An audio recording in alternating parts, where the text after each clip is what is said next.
This program contains adult content. Is there a God? Big atheist. Really? What, am I, an idiot? Come on. That yes, it would be nice if you could throw your sins and your responsibilities on someone else. But it's not true. It looks like far-left lunacy. I don't believe that it's true that religion is moral or ethical. You don't need to follow anybody! It's not human intelligence! If someone doesn't value logical consistency, what logical argument are you going to give them that will demonstrate that they should? Hello and welcome to the Godless Rebelution. Today is Friday, September 14th. This is episode 219. I'm Dan Ellis, and there's no Ryan here. There's no... God damn it. I wasn't even going to say that this time, but that's funny. No Ryan here. He's apparently attending a farewell dinner for a friend. He's got a missionary buddy. Oh, yes. Is what I heard. Oh, yeah? That's what it sounded like to me. I don't know what kind other of farewell would he attend? Yeah. Yeah. But he is not with us this evening. Should be back next week. Well, we're also going to be changing our recording days again, so releases will change and all of that kind of stuff because of Ryan's fun schedule rotating again. I think this one will carry us through the end of October or sometime into November. I can't remember. The next one, the next schedule will go to that long? Yeah. Okay. That sounds right. What have you been up to for the last week? Oh, just, same old stuff. Same old stuff. Yeah. I did put this together. I was like, you told me you had something. Yeah. I'm trying to set you up here, man. Oh, thank you. Thank you. Dan is the professional on the show. I just, show up and forget that I bring shit. So I was thinking, this is me in my own fantasy brain world, right? Not a functional world with a bunch of different... fantasy brain world? My own one. Oh. Yeah. Not one where opposing views exist and I could just say the things that I want that would make sense. But anyway, this one was it's usually called imagination, I think. Is that? Oh, okay. Yeah. But I just wanted to write this little thing. It's kind of a venti thing for Trump voters. And it is my opinion that if you voted for Trump and for the alt-right and the neo-Nazis and a whiter America and stronger borders and tough immigration policy, or any other euphemism for white supremacy, then you've surrendered the right to enjoy a good Chinese restaurant. Mm-hmm. Right? Mm-hmm. Yeah. Chinese, Mexican. Yeah. Any of the places that he would call a shithole country. Sure. Right. Yeah. So you don't get falafel, kosher, or pad thai. You can't have tacos, bratwurst, or cream of some young guy. So enjoy your redneck roadkill raccoon ratatouille recipe if you can read it. We've got sushi, hibachi, rangoons, ramen, pizza, and chop suey, but you can't eat it. You don't get quickie marts, hip hop, or barbershops. But go ahead and keep your Walmart, your camo cargo shorts, and trashy flip-flops. That Bible you've never read? It's from the Middle East. Christianity was started by a sneaky Jew, so you can't even pray for a feast. Enjoy your possum, cane rat, armadillo, Rocky Mountain oysters, and bullcock. Keep your catfish noodling, Ted Nugent, Toby Keith, and Kid Rock. But no algebra, no heliocentrism. Maybe Facebook, but no computers. No fine wines, cheeses, or beers, so keep eating at Hooters. A vote for Trump also means that you're mentally unfit for owning guns. They predate America anyway, so the best you'll have is Dukes of Hazzard reruns. Oh, and one more thing, Trump voters, and it's a real turnabout. Your ancestors are foreigners here, so get the fuck out. Nice. When you were talking about when you mentioned the flip-flops, I had an argument with a friend years and years and years ago, who was pissed off at it was a flag burning thing. And of course he was very conservative and was pissed off that somebody'd be disrespecting an American flag like that and burning it. Exercising their First Amendment rights. Yeah. How dare they? How dare you exercise the freedoms that I fought to protect?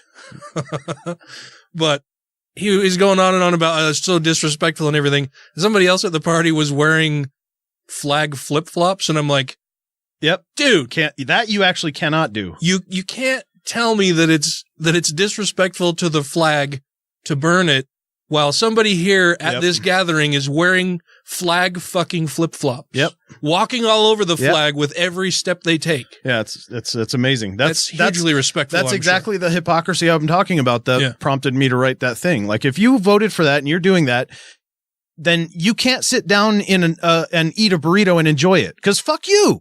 You've already said you want them out. The country would be better without them. So you better not go into a restaurant that they brought with when they crossed the border and enjoy their food. You don't get to have it both ways. Yeah, well, fucking Tucker Carlson got in a bunch of trouble recently for bitching about diversity. So did Dana Loesch. I don't know if you saw her little thing about Thomas the Tank Engine and the KKK. No, she is out of control. We'll probably talk about those later, but yeah, they whine and bitch and complain that, diversity is a good thing. Why is diversity good? What good comes from diversity? And Tucker Carlson made some fucking shitty comment about, do you really get along better with people that you have nothing in common with, or that you can't understand what they're saying or where they're from or the things that they've done? And it's like, dude, you just don't fucking get it on such a fundamental basic level. Yeah. That diversity brings us a wealth of information we would not have had otherwise. And it's not just different lines of thought. It's like you said, it's different culture. It's different types of food. It's different modes of thinking. It's different experiences that people have had. Yeah, that one focuses on food, but yeah, I mean, there's a whole bunch of things. I mean, maybe they brought flip-flops, so fuck that, but we still got orange chicken out of it. Which is way better than what about Trump, orange chicken.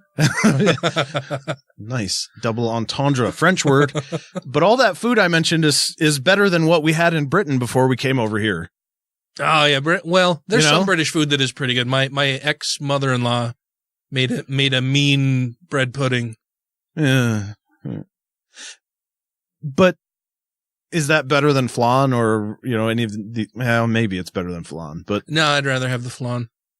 Anyway, I mean, beans and toast is what I think of. Oh yeah, haggis was kind of around in the north, I guess, but I would just rather have diversity. Yes, absolutely. Well, she lived through the Depression, so she would tell stories about having drippings on toast. They'd just all of this scrap bullshit, fatty nastiness. They would use that basically as kind of butter. Yeah, I guess it works. But like bacon grease kind of thing. Yeah. And it's that kind of that could work. It's that kind of diversity through adversity that leads us to other things that we would never have done or tried before, right? Like haggis and drippings and all that kind of shit. Like who's the first person who thought, what would probably be really good is if we took pig belly and then soaked it in brine for a while and then fried it. That should be really fucking delicious. Yeah. Right. And it's one of my favorite things. Right. Yeah. Or the Portuguese introducing tempura to Japan, and now the amazing sushi rolls that are with tempura shrimp and so on and so forth. All food still, but yeah. I mean, we don't need the language. I just say number 5 and they know what that means. Yeah, that's really frustrating to me whenever I hear people complaining about diversity, that they have no real frame of reference to even realize what the fuck they're talking about. They're basically looking at a group of people who look different than them and saying, well, why would I choose to associate with them? What can we possibly have in common? They're dirty brown people. Right. Why would I want to associate with them? They have nothing to teach me. They're savages. Let's be inclusive. They could be dirty yellow people. Oh, true. That does get really, really frustrating. Yeah. And then it's just more of the same old lately. Oh, yeah. Oh, actually, Rhett had a spina bifida appointment today to check his bladder and bowels and stuff, which usually are the things that innervate really late, so way down, and they usually lack control of those things. But everything's good so far. Nice. So I don't know what. I don't know what, I mean, it's good. They're all good surprises because he keeps passing all of these tests really well, but kind of just like waiting for that other shoe to drop, like what's going to show up, if anything. And he's still, as far as you can tell, developing. Yeah. I mean, he's up on all fours now. He's got good straight back and head up, and he props himself up. He still kind of does the backward scooting more than crawling forward, but he's starting to learn how to pull himself forward and get the stuff that he, is after or whatever. I mean, it's all of his development's on track. So that's good. That is really good. So yeah. Some of my friends had a child with spina bifida when I was married to my first wife, and he was a great kid. Do you still have to watch out for like hydrocephaly? Yeah. Hydrocephalus. Yeah. Hydrocephalus. Yep. They could get it until up until they're about 3 years old or so. You can watch out for it. But I mean, the chances diminish as they get older and older, but still possible. Yeah. He had all kinds of problems there, and my cousin has spina bifida, and she's in a wheelchair and has hydrocephaly and has a shunt that drains fluid all the time, and every now and then that'll get clogged or there'll be some problem. She gets an infection, is in the hospital for a long time. Yep. Scary shit to have to worry about. Yeah. Yeah. Well, I mean, what happens is that the base of the brain slides down into the spinal canal and blocks the passage of spinal fluid back and forth. And so that's why the head gets so big, because it swells up with all that. With all the excess and fluid. That's the hydrocephalus is the swelling of water, the fluid, the brain fluid. And so that's why she has a shunt, because they have to bypass that so that it can flow freely. And so when you try to do that, it's always going to be problems if you're fucking with stuff. I mean, yeah, that sucks. Wow. And he's like 6 months now. He's 9 months. 9 months? Buddy. Damn. Time goes by, man. That's really fucking fast, man. Yeah. I know. He was born at the end of November.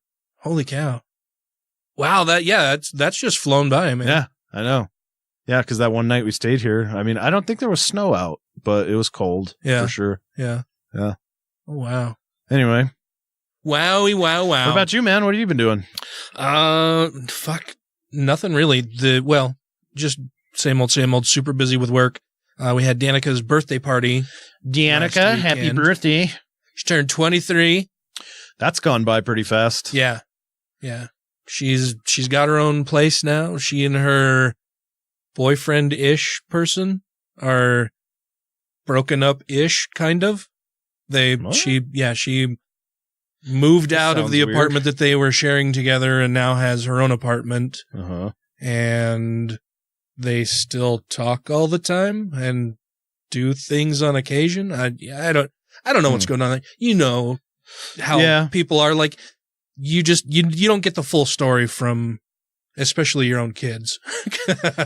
Yeah. And breaking up is a trick. I mean, it does kind of mess you up. Like you sort of, especially when you're younger, you sort of know that this isn't working, but like there's still a lot of feelings there, and it's tough.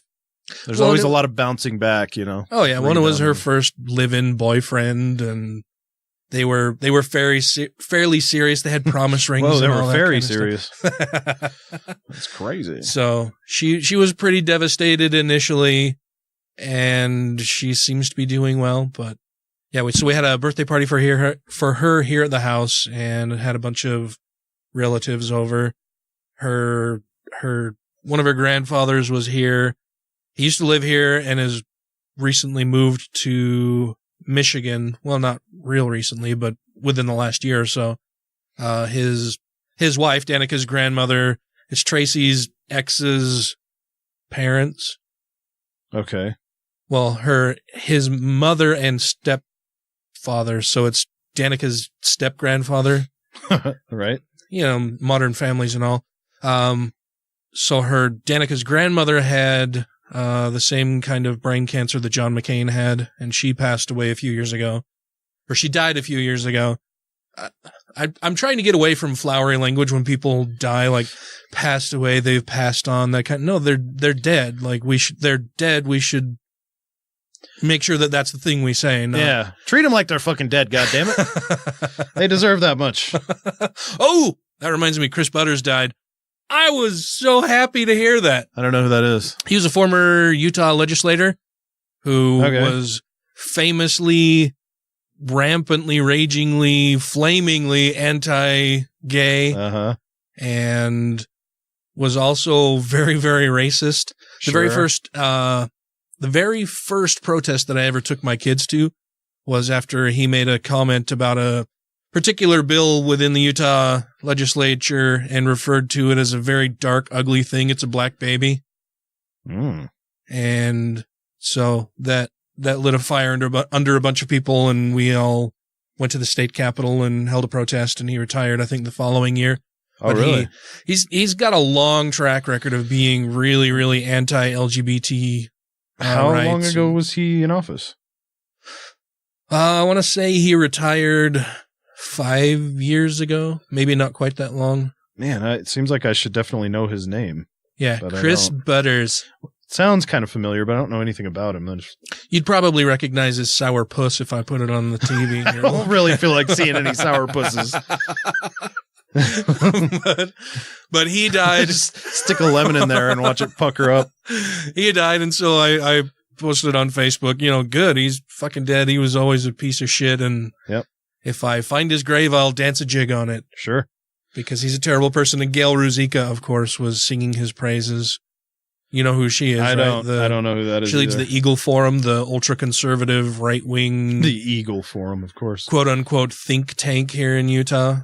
Oh, yeah, okay. That are opposed to... Progress? Yeah. Mm-hmm. Opposed to progress, basically, yeah. But that's about it for me. We got a interesting and I'm sure fun conversation coming up with Thomas Westbrook from the Holy Kool-Aid Show.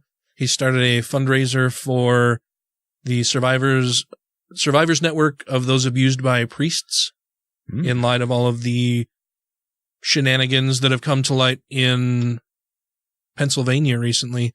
And we've got a story that we'll be covering also here coming up about priestly abuse here in our own happy little Mormon state, where we have a very, very tiny Catholic population compared to Mormons. Yep. And yeah, that shit still happens here. And it still happens. Yeah. It's no matter where they are, yeah. Dozens of reported abuse cases within the Catholic Church here in Utah, where the Catholic presence is tiny. And we've also got a story about abuse within the LDS Church, because it doesn't just happen to Catholics, it happens to Mormons also. Yep. So we've got those stories and more ahead for you, dear listeners. Stay tuned. Hi, everybody. This is Mikey Weinstein. I'm the founder and president of the Military Religious Freedom Foundation, and you are listening to the Godless Rebelution. If you're going to be a serious grown-up person and appear to defend the Catholic Church in public in front of an educated and literate audience, you simply have to start by making a great number of heartfelt apologies and requests for contrition and forgiveness. Rejoining the Godless Rebelution podcast now. Okay, on the line, we're joined by Mr. Thomas Westbrook of the Holy Kool-Aid YouTube channel. How you doing, man? Fantastic. Thank you guys so much for having me back on. I figured I would have burned my bridges after the last show, you know, just being a goofy, crazy nut, you know? No, my pleasure. We're always happy to have you on whenever you need. Hey, we like nuts. I'm not sure if that was innuendo or if that was a reference to salty snacks, but I'll take it either way. Yeah, salty snacks, those are good too. Salty snacks and or innuendo. I mean, it could go either way. So beyond Holy Kool-Aid, you've got a couple other projects going on, right? What else are you doing? Well, so I also have a podcast called the Here and How podcast with Rationality Rules and Rachel Oates that covers we explore big ideas from a scientific reference point and kind of explore the potential for creating a brighter future by exploring the past and where we got or how we got here. So that's my main other thing. I mean, I've got a couple of other sites that I'm working on right now that could potentially blow up, but my biggest thing that I want to talk with you guys today is the Catholic Church's scandal in Pennsylvania, as well as what we as atheists and skeptics and science lovers can do to help out some of the survivors of abuse. Ooh, okay. Well, tell us more. I want to say that just yesterday there was a breaking story here in Utah that the small population of Catholics here in Utah even have a have a now released and more information about sexual abuse within the small Catholic diocese here in Salt Lake City. Mm-hmm. I'm really not surprised by that because everywhere that the Catholic hierarchy has been investigated, it's been discovered that there have been massive cover-ups. And it's not necessarily that the rate of abuse is so much higher, but the fact that they try to avoid scandal and cover it up rather than, turning over the criminals to the authorities is, I think, where most of the outrage stems from. Rightfully so. Yeah. So yeah, absolutely. To give you guys kind of a quick overview for anyone who hasn't been paying attention to the news of what happened in Pennsylvania, there were basically the grand jury of Pennsylvania released this scathing report. They investigated for over 2 years, millions of pages worth of documents, largely including the Catholic Church's internal records. They called them, secret archives. That's what the church itself referred to them as. And they found that there were over 1,000 cases of abuse that were documented at the hands of 300 plus priests for over 70 years. And that repeatedly throughout the church's documents, they referred to basically avoiding scandal. They're like, do everything you can, whether it's, talking to authorities, getting them to not press charges, talking to victims, paying them hush money, sometimes intimidating them, just cover this up, sweep it under the rug, and bury it forever, or at least bury it until after the statute of limitations passes so that the Catholic Church can't be sued and so that these priests don't face justice. And they really treated it almost like a mafia would. They had their own internal proceedings. And the gross thing is that oftentimes when these priests would get caught, raping kids, then the response wasn't by the Catholic Church wasn't to defrock them or to remove their ecclesiastical status, as priests. Instead, they oftentimes would shuffle them around to new places where nobody knew of their criminal background. They didn't know that these were pedophiles. And, they would move them sometimes to places like South America, where it's largely Catholic. Most of the authorities, the police, the, local government officials are Catholic. The church has a tremendous amount of power, a tremendous amount of sway and pressure. And people see it as, you can't question it because it's the church. It's sacred. It's holy. It's the moral authority. A priest would never do that. And in some cases, as I explored into this deeper, I found that, some of these people, there was a priest named Father Van Dahl who was moved to an orphanage in South America for 20 years in Brazil after he had multiple accusations against him for molesting kids.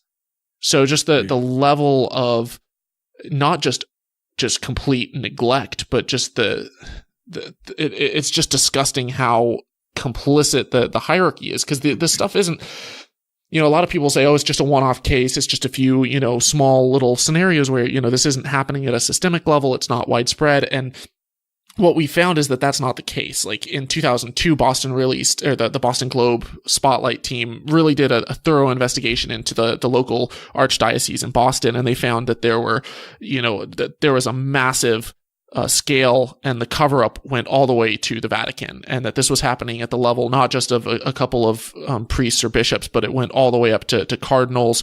And we found since then even to the Pope. In the 1960s, the Pope released a letter to every bishop in the world that told them under pain of excommunication when handling cases like this not to go to the public authorities and not to disclose it. In 2010, the Catholic Church, when the Australia scandal was going on, they had records of over at least 4,000 pedophile priests that they refused to turn over to the public. And in Los Angeles, Cardinal Mahoney a few years ago was in a pitched legal battle trying to fight to keep the Catholic Church's documents internal and secret. And when he finally lost the case, they wound up paying $550 million worth of reparations. But since the 1980s, the Catholic Church in the U.S. alone has paid over $3.8 billion either in legal fees or in reparations. Sometimes they'll pay hush money to keep people silent. It's just that this is systemic. Like, it's not a one or two one-off cases. Like, this has happened in Chile. It's happened in Australia. It's happened in Ireland, in Boston, Philadelphia, L.A., pretty much everywhere. The Philippines, everywhere that the church has been investigated, these type of scandals show up. Yeah, Salt Lake City now too. You're absolutely right. I mean, the Catholic Church at this point is basically a criminal organization. It's a criminal pedophile ring. It's the kind of things, that have been happening within the Catholic Church. I mentioned a couple episodes ago are basically the kinds of wild conspiracy theories that Alex Jones makes up about fucking Comet Pizzeria is what is happening within the Catholic Church. And I really wish that it was a conspiracy theory. And normally, like, in fact, when I first heard this stuff, I was like, oh, come on, like it's just a stereotype, or like it's I was skeptical. And then I started looking into like who's coming forward. Like it's, you go to websites, there's an organization called the Survivors Network of Those Abused by Priests. And there's literally hundreds and sometimes thousands of cases of people telling their story and telling what happened to them and naming the people. And it's the same priests again and again. They're repeat offenders. And, there's a website called Bishop Accountability that has a list of different priests and bishops who have accusations of child abuse online, documented cases. And then you have organizations like the Pennsylvania Grand Jury. They're not going in. It's not this biased organization. It's not this atheist organization. It's a government group that subpoenas the church's own documents and their own records. And then they have victims' accounts that are, that are verifying their reports. This isn't a couple of atheist bloggers on Pathos that are writing about it. These stories are coming out and being revealed on like Fox News, which is a traditionally conservative platform. It's on, CNN and CBS and ABC and MSNBC. It's all over the place. Al Jazeera, like you name it. This stuff is, it's everywhere. And I really wish I could say it was a conspiracy theory, but sadly we're well past the point of that. Yeah, absolutely. It's like I said, it's the Catholic Church at this point is a criminal organization setting up these basically pedophile rings where instead of working to protect the victims of these priests, they work to protect the priests and the church itself from being quote unquote maligned, I guess, by these people who have been victimized by priests and the church, who then chose to cover it up, offer hush money, offer threats of intimidation, basically anything they can do to keep the church's name out of it and try to keep the church's name clean. But they're more concerned with that than they are with taking care of the survivors and victims of the priests. There was one case where a woman went to the Catholic higher-ups, to, some of the bishops and stuff, after she had been molested and raped by a priest.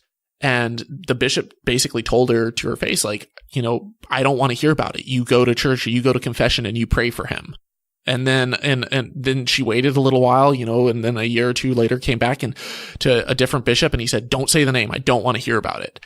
And then when she finally had the courage to go to the authorities, because oftentimes in these cases, like, you're told that, it's your words versus God's and no one's going to believe you, or, it's your fault. You made the priest sin and stumble. And, so there's a tremendous amount of shame that they put on their victims to keep them silent. And when people finally have enough courage to speak out and to go to the authorities and to try to seek justice and to get the healing that they deserve, oftentimes they're, it's past the statute of limitations. And it's because it's been so many years that they can't get justice, even if they wanted to. Even if there's like 50 people that come forward with accusations, if it's been, past, so many years, they can't get justice. And so these priests, oftentimes the church they'll sweep it under the rug until it's past the statute of limitations. And then there's nothing that the survivors of abuse can do about it. And that's where I think organizations like SNAP are so important, because they show you that you're not alone and that it's not okay, that it's not your fault. You're not to blame here. And that, you can speak up, you can seek legal action, you can get your voice heard, and you can have justice and healing. And so that's why, like, in the last month, I make videos on Holy Kool-Aid about scientific topics. I debunk psychics, and I go after all kinds of crazy woo and stuff like that. That's my true love. But when I saw this report come out, and I realized that that a lot of Catholics are still donating money to this organization, they don't necessarily know how harmful it is. Then I couldn't stay silent. I had to make some videos on it. So the last 3 videos I've done, one is on kind of the Catholic double standard, and I compare it to if this was happening at a Build-A-Bear, the organization would be bankrupt in a night. Like they would, every single person would be outside protesting. They would be, rioting in the streets. They'd be burning them to the ground. But for some reason, there's this double standard when it's a religious organization and they look the other way. And, so I'm trying to encourage people to, one, stop tithing, stop donating to this organization it's not transparent at all. The Pope keeps coming forward. He came forward in 2002. He came forward in 2010. He came forward after Chile. He came forward after, Ireland and Germany. And every single time, there's apologies and it's, oh no, like this is so horrible. My thoughts and prayers are with you. And, let's seek, maybe the Virgin Mary can help us out. It's like, dude, you are literally the Pope. You have 100% power over, you're the head of this country because the Vatican is its own country. You're also the head of the church.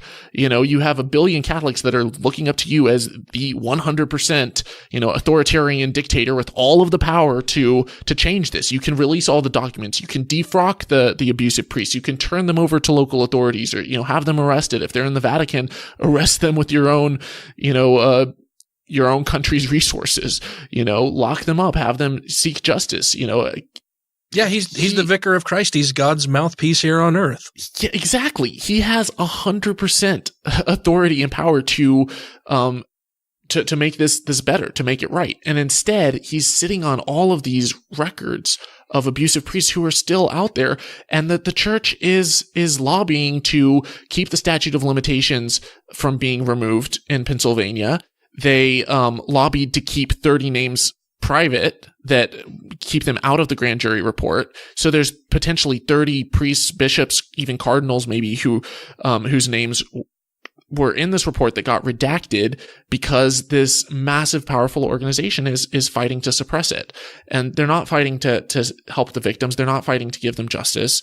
They're fighting to cover it up, and it's disgusting. So as long as this is going on, and yet the Pope is saying, "Oh, we're so sorry," it's a shallow apology and it's bullshit. And yeah, absolutely. So as long as that's going on, if you're donating to the Catholic Church right now, you're complicit in that. I hate to say it, but like you don't have to like. I'm not saying that every Catholic is supports child rape, but like find an independent Catholic church, find a different denomination, go somewhere else, stop giving to this organization until they, if everyone stopped tithing to the Catholic Church until they changed their approach on this and started caring about the safety of children, then I think that they would change, as their coffers start to dry up, that they would change their tune overnight. So is there a plan to get this information movement energy into more conservative or religious groups or circles? Because I mean, I totally agree with everything you're saying, and I appreciate the work that you're doing. I think most of our audience is going to agree with that, and they probably aren't Catholic. So I'm just curious if there's anything we can do to help, or if there's a plan that you have to get this into circles that really are supporting the Catholic Church, or maybe are more sympathetic to it. Yeah, how do we pop that bubble? Right. Well, obviously our networks don't overlap too much with a lot of the conservative circles, but the mainstream media does. And so a lot of times whenever you have scandals like this that occur, then they're featured all over the news, and everyone watches, mainstream media news sources, whether you're, atheist, Catholic, whatever. And usually their go-to source for stuff like this, if they're wanting to find survivors of abuse to interview, there's an organization called the Survivors Network of Those Abused by Priests, or SNAP. They've been around for decades. It's a nonprofit organization. It's not religiously affiliated, but it's not an atheist organization either. It's basically a resource for people to come together and share their stories. And they have local chapters, local groups where people can meet other survivors of abuse and realize that they're not alone. And they also do press releases, and they'll go to the media when stuff like this happens. So when the Pennsylvania situation occurred, then they were the go-to that the media goes to for stories and for information from survivors. Now, right now, they're actually pushing for a grand jury investigation in every state in the United States. So Pennsylvania revealed the scale of it. Now Missouri's looking into doing its own investigation. I think New York might be as well, but you can go to their website. And even in Pennsylvania, that wasn't the entire state. That was, I think, 6 of the 8 dioceses. 6, yeah. To give you an idea of so if there were 1,000 victims of abuse in 6 dioceses, there are over 3,100 dioceses worldwide. So that gives you kind of an idea of the numbers that we're looking at globally. Wow. But so right now, SNAP is actually, they're putting together, they have on their website an option to request a grand jury investigation in your state. So they have a letter drafted up that and they have links to all the different to all the different attorney generals that you can reach out to. And if you want your attorney general to investigate the Catholic Church in your state, just go copy their template, click the link, and send it off to your attorney general. And what we're hoping to see is that this type of investigation, this wide scale investigation that overturns all the rocks, gives them nowhere left to hide, will show people that this isn't just Pennsylvania, it's not just Boston, it's not just LA, that this is systemic, and that people will start to realize, they'll realize that it's their state, it's their church. It's that people who are still in office right now, or not in office, but in the clergy, who are hiding their abuse and sweeping it under the rug, that's exposed, and that there's nowhere left for them to run. And that way we keep them honest, we keep it transparent, but it's really coming down to a point where we need these investigations to take place everywhere. And as it happens, every state that it happens in, it gets massive media coverage. So if you're able to go on Snap's site and submit that request to your attorney general, I think that makes a huge difference. Yeah, absolutely. I get really frustrated. I don't understand why the Catholic Church would allow this to go on decade after decade after decade after decade. I mean, we have reports of these types of abuses going back to, the 30s, 40s, 50s, 60s, 70s. Before. Oh, the earliest case is, I believe, from like 190 AD. Yeah. So like they've known that this stuff has been going on for pretty much ever. It's just really only in like this last century that we've had, the human rights revolutions that included the rights for children. And people started actually kind of caring. We have the internet, we have the mainstream media. People started to realize that this is all connected, that it's not just, a couple bad apples. And so because of it, because so much of, even though it is, the Pope is kind of at the top of the hierarchy, a lot of the local jurisdictions, they're handled almost as like an independent governance. So a bishop is completely in charge of his own diocese. He's not necessarily having to pass all of these cases up for people to review. Like,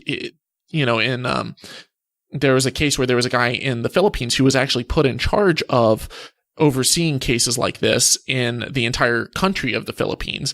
And he was with the Catholic Church, but he said that I think there were like 82 different jurisdictions. And he's like, I cannot possibly manage all of them. Like, most of these cases are dealt with locally because otherwise I would completely drown.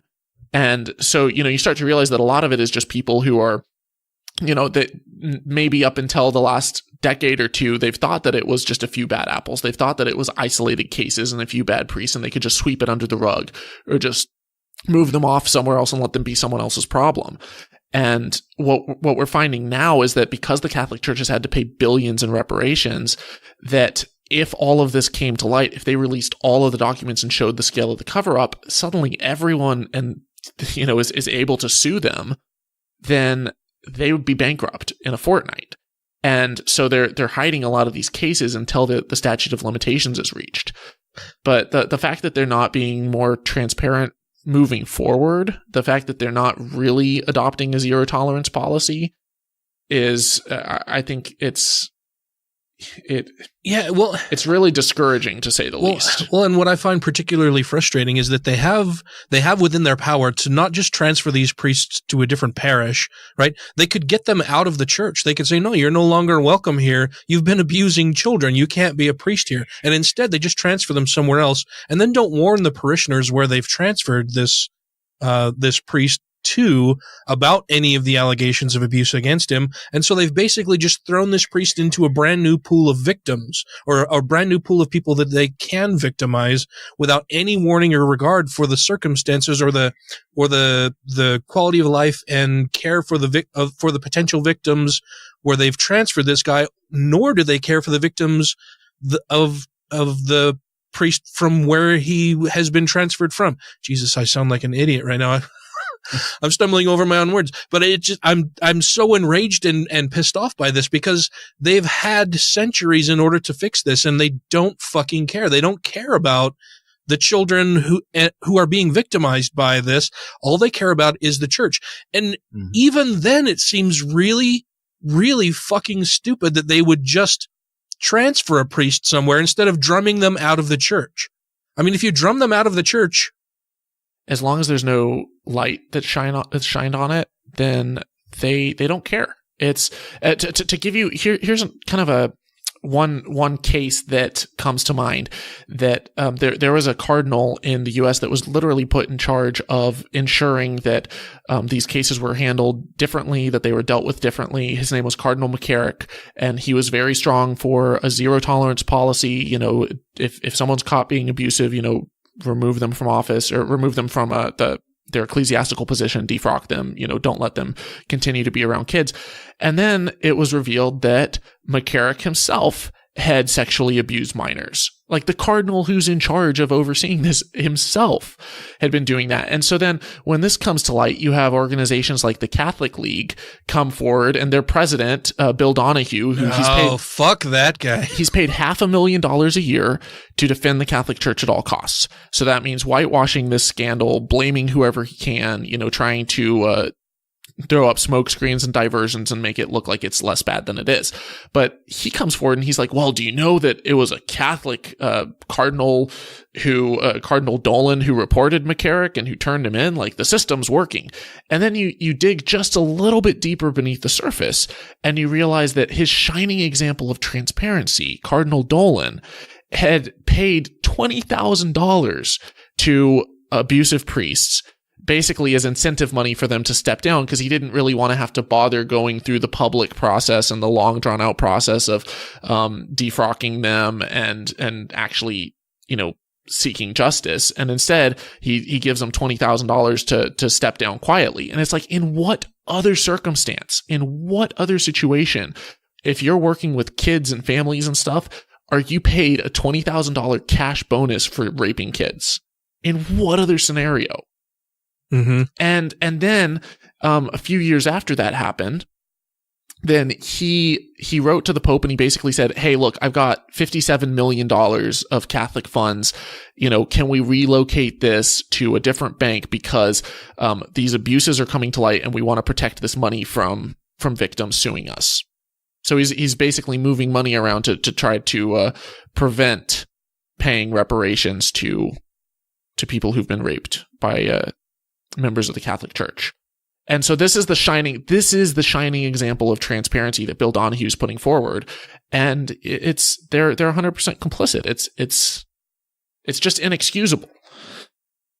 It's inexcusable and disgusting and shocking, and I don't understand why it keeps happening over and over and over and over again, and why anybody these days would still choose to identify themselves as a Catholic and to pay tithing to this criminal organization. Well, and I should point out too, and my next video I'm going to make is on this topic, is that this is not exclusive to the Catholic Church. The Catholic Church is the perfect example of it, because they have this huge hierarchy in place. They have over 1 billion members. They have billions of dollars in funding. And so it's really easy to point to them because, like, they're so huge that this stuff is coming to light more. But if you start looking at other organizations, the Jehovah's Witnesses have been extremely opaque, and they don't go to the public authorities. They discourage you from, you know, going to actual courts or to the police about cases like this. And for a while, they were paying $4,000 a day to keep their records out of the courts of one particular abuse case. But this is systemic. It happens in Muslim mosques where, you know, the clerics will be caught abusing priests or abusing kids. Sorry. and they're caught abusing kids, and the response is, oh no, this will damage the faith, and so we have to sweep it under the rug. Whenever you have an ideology that is held as sacred, then anyone who comes forward and says some of the members of the clergy have done this, oftentimes the response is to defend the faith and to try to cover it up rather than actually caring for the survivors of abuse. But it's not exclusive to one religion. It's, a lot of times you'll look at like, if you look at like a Methodist church or something, like usually they don't have the same type of hierarchy or the same level that you see in the Catholic Church. And so it's less common, or it's usually more one-off cases. They may have high rates of it. It may be on a church by church basis swept under the rug. It's not that it doesn't happen in those same places. It's just that the way the Catholic Church is set up, they have a massive amount of power. So they're able to lobby against different action, and they have huge sway within, especially within right now, the conservative Congress, they have a massive amount of sway. So, yeah, I just think it's so fucking disgusting and frustrating. I'm just seething sitting here. I can barely get my words out because I'm so angry about it, and I'm trying to remain calm. But it's just one of those things that it's like, what else do people need to see about this? What else will get them to change their minds on this, or lead them to the light to realize that the Catholic Church doesn't give a fuck about the victims. It only cares about protecting itself. Yeah, like why aren't there masses of people backed by all kinds of world governments all over the place that are just going to all the dioceses, all the Vatican, and just burning the goddamn thing to the fucking ground and spread their money around while they're at it? But I mean, that's the reaction that should be happening, right? We should be so outraged as a human, as anybody, yeah, that we just immediately, there's nothing that's more important right now. Just take to the streets and get the fucking shit out of there. Yeah. I mean, not that I'm doing anything, but but that's how I feel about it. I mean, I don't understand how let alone collections. I mean, but how anyone could even just not be mad about it. Who are these people, right? Like, who are these people that are sitting around not caring about this? I should say, I never condone violence of any kind. I'm not saying be violent, but I'm not saying be violent. What I will say is that you can and should picket the Catholic Church. If you're donating, stop donating. I was just on Atheists on Air and talking about this issue, and one of the other guests that they had on was also, he was going around and picketing Catholic churches and getting people to picket the Catholic Church as well. And so, I think that that's something that all of us can do. His name, it was Scott, I don't know how you pronounce his last name, Laducier or something, but he was talking about it. And that's something that we all can do, go on Snap and ask for a grand jury investigation, show it, give it the light that it needs to have, share my videos of the stuff, and I say that even though my videos are completely demonetized, I'm not getting, cash back from this. But I've put together a charity for the Survivors Network of those abused by priests as well, which I'll talk about in a second. But like, I don't encourage violence because like there was one case where a guy, after the Pennsylvania thing came to light, he just went into a random church and beat the crap out of one of the priests and said, "This is for all the kids." And there was no indication that the priest that he beat up was indeed a pedophile. And that just makes us look bad. Like that makes us. We're not condoning violence either here.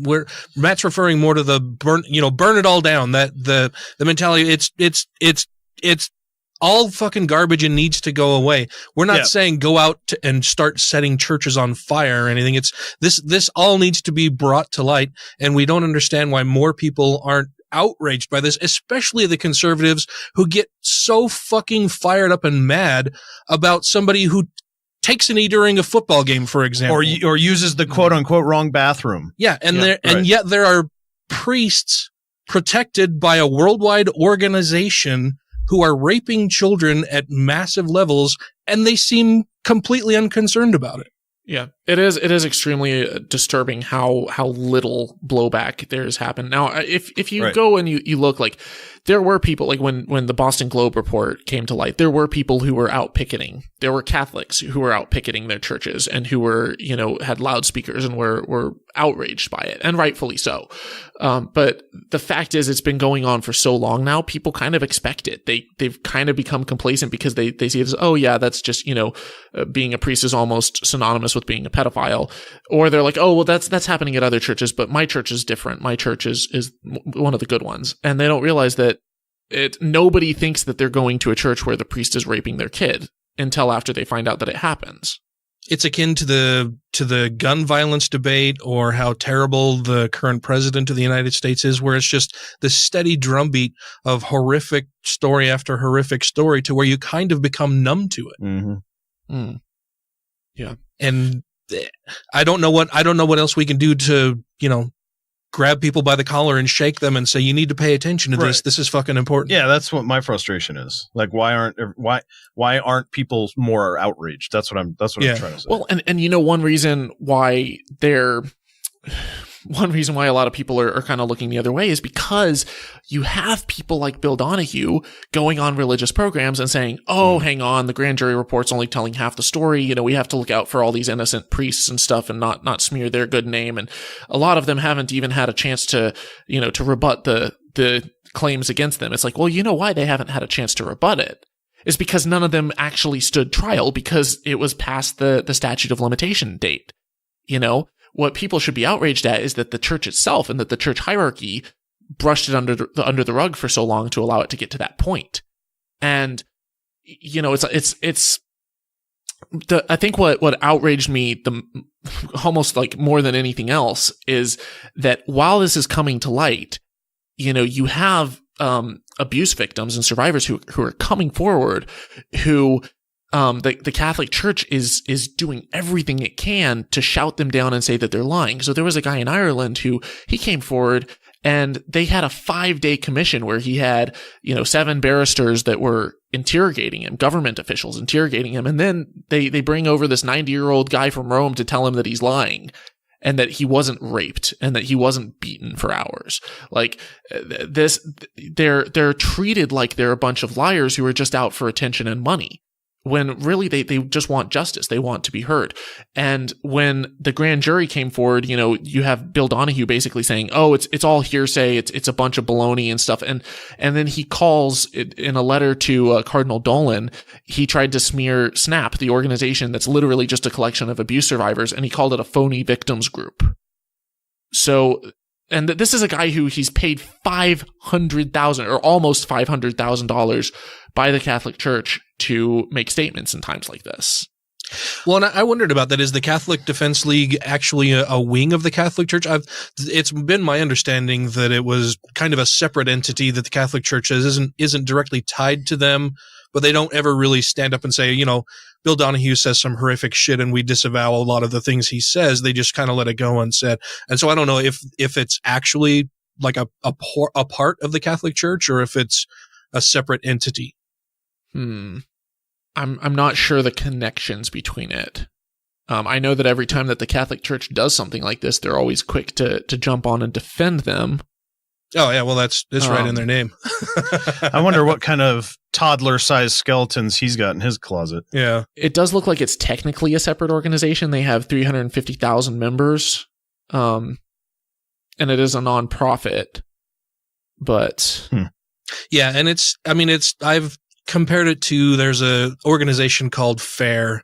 I can't remember what FAIR stands for, but it's basically a Mormon apologist group here in Utah that does basically the same functions as the Catholic Defense League, and where they just trot out all of these ridiculous explanations for a lot of the terrible things that happen within the LDS Church. And, it's basically what the Catholic Defense League does and Bill Donahue does for the Catholic Church. They're where whitewashing the Catholic Church, where they whitewash everything. And the Catholic Church says, oh, well, the CDL isn't really part of our organization. And, we don't have any control over what they say, but they never disavow any of the horrible things that come out of that guy's mouth. Well, and I told you that, Cardinal Dolan literally sent a personal thank you note to Donahue for making that statement. about Snap. Right.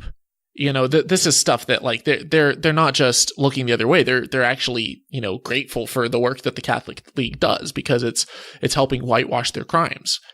And it's, you know, when you have people like Bill Donahue come forward, like he doesn't just come up with his own excuses. He's literally echoing some of the same sentiments that are you know, touted by, you know, members high up in the Catholic Church. So like there were, after this most recent leak, and after pretty much every leak that's happened in the last 2 decades, you've had cardinals and bishops and priests come forward that literally they blame it on a homosexual subculture, and they'll say like, oh, it's blame the gays, it's their fault, even though, you know, most gay people aren't pedophiles.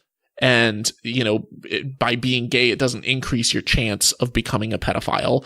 The cover-up certainly wasn't a result of homosexuality. And are you sure it's not just part of that gay agenda we all hear about? and you have this entire organization is set up based around an extremely backwards way of selecting a bunch of celibate, sexually dysfunctional virgins. Mm-hmm. You know, to that's. And yet they somehow blame it on, you know, just people who happen to love a member of the opposite sex. And it's a night and day difference between having consensual loving relationship with someone who is, you know, a mature adult, consenting adult, versus someone who's raping a kid. And, you know, and then you have him blaming it on, oh, it's the devil, it's Satan and demonic influence, and it's, you know, the devil made me do it. And these types of arguments, they're being touted by the Catholic hierarchy, but they're also being echoed by the Catholic League. So it's not just Bill Donahue who's whitewashing it. He's like one of the most loud, boisterous ones, because it's literally an advocacy group that's trying to counter discriminations against Catholics. But it's a phony idea to think that the Catholic Church is the victim here. They're not the ones who are being victimized. Yeah, they're the perpetrators. They're not the victims. Yeah, they're definitely the victimizers and perpetrators. They're not the victims here because all of a sudden it was found out that they're abusing children. But they think, right. But they think that they are the victims because, like, there was one case where a priest impregnated a girl in Pennsylvania and then paid for her abortion.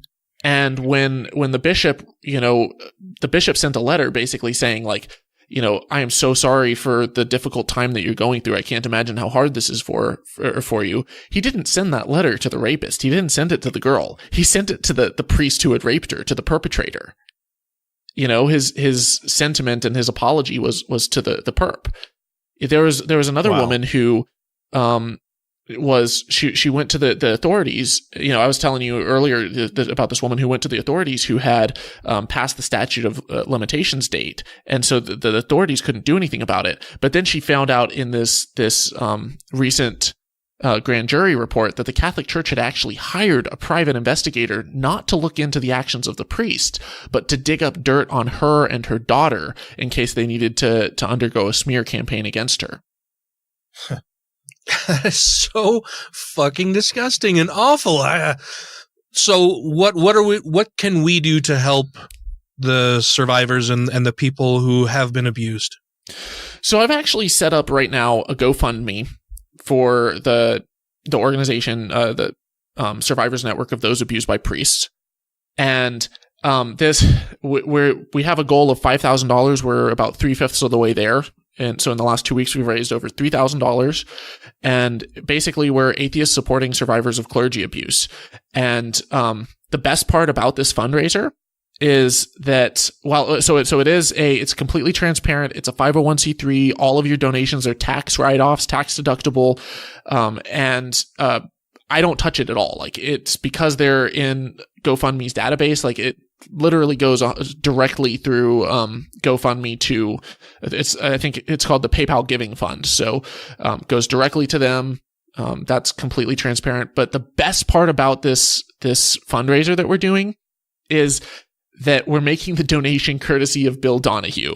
So imagine the look on his face when he finds out that a bunch of atheists responded to his crazy defense of this Catholic scandal by donating a bunch of money to this group that he called a phony victims group, and we're doing it in his name. And So yeah, hopefully we can give them a little bit of support, let them find be able to fund their organization better and give the resources and the justice to the survivors that they deserve. And also, if you're able to go on Snap's website and request a grand jury investigation in your state, that would be phenomenal. If you're not able to donate to this campaign, if you're able to share it on Facebook, Twitter, YouTube, your podcasts, wherever you can, like the more people that we can get on board, the more funds that we can raise for them and spread this around and show them that, we're not a bunch of angry atheists. Like, we don't care if they're still Catholic or if they're, still religious. Like, we want them to find healing. We're here because we're humanists, because we care about people and we want them to have the healing and justice that they deserve. Absolutely. Thank you so much for putting this together and for coming on the show tonight to talk about it, Thomas. I think it's something really important that we should all contribute what we can and or help spread the information to get others to help contribute to help the survivors of this terrible rampant abuse by Catholic priests. Yeah, absolutely. So I appreciate you doing it. And I'm sure you guys are going to include the link in the show notes, but for anyone listening, it's GoFundMe.com/fundraiser-4-snap. Yeah, absolutely. And as we're sitting here talking, I am actually making a donation myself. So you'll be seeing that. You'll be seeing that come through. I really appreciate you doing this and for coming on the show to talk to us about it, Thomas. Thank you so much. Absolutely. Thank you guys again so much for having me. Hi, this is Regina Tippett. I'm a licensed professional counselor. You can find me at Secular Therapy Project or rctcounseling.com. And you're listening to The Godless Rebelution. Mormonism, God love it. It does take crazy to a whole new level. I mean, all religions are magic tricks. Mormonism is just a particularly bad novelty shop level, intelligence insulting magic trick. This religion is so ridiculous, Tom Cruise would not join it, and Glenn Beck did.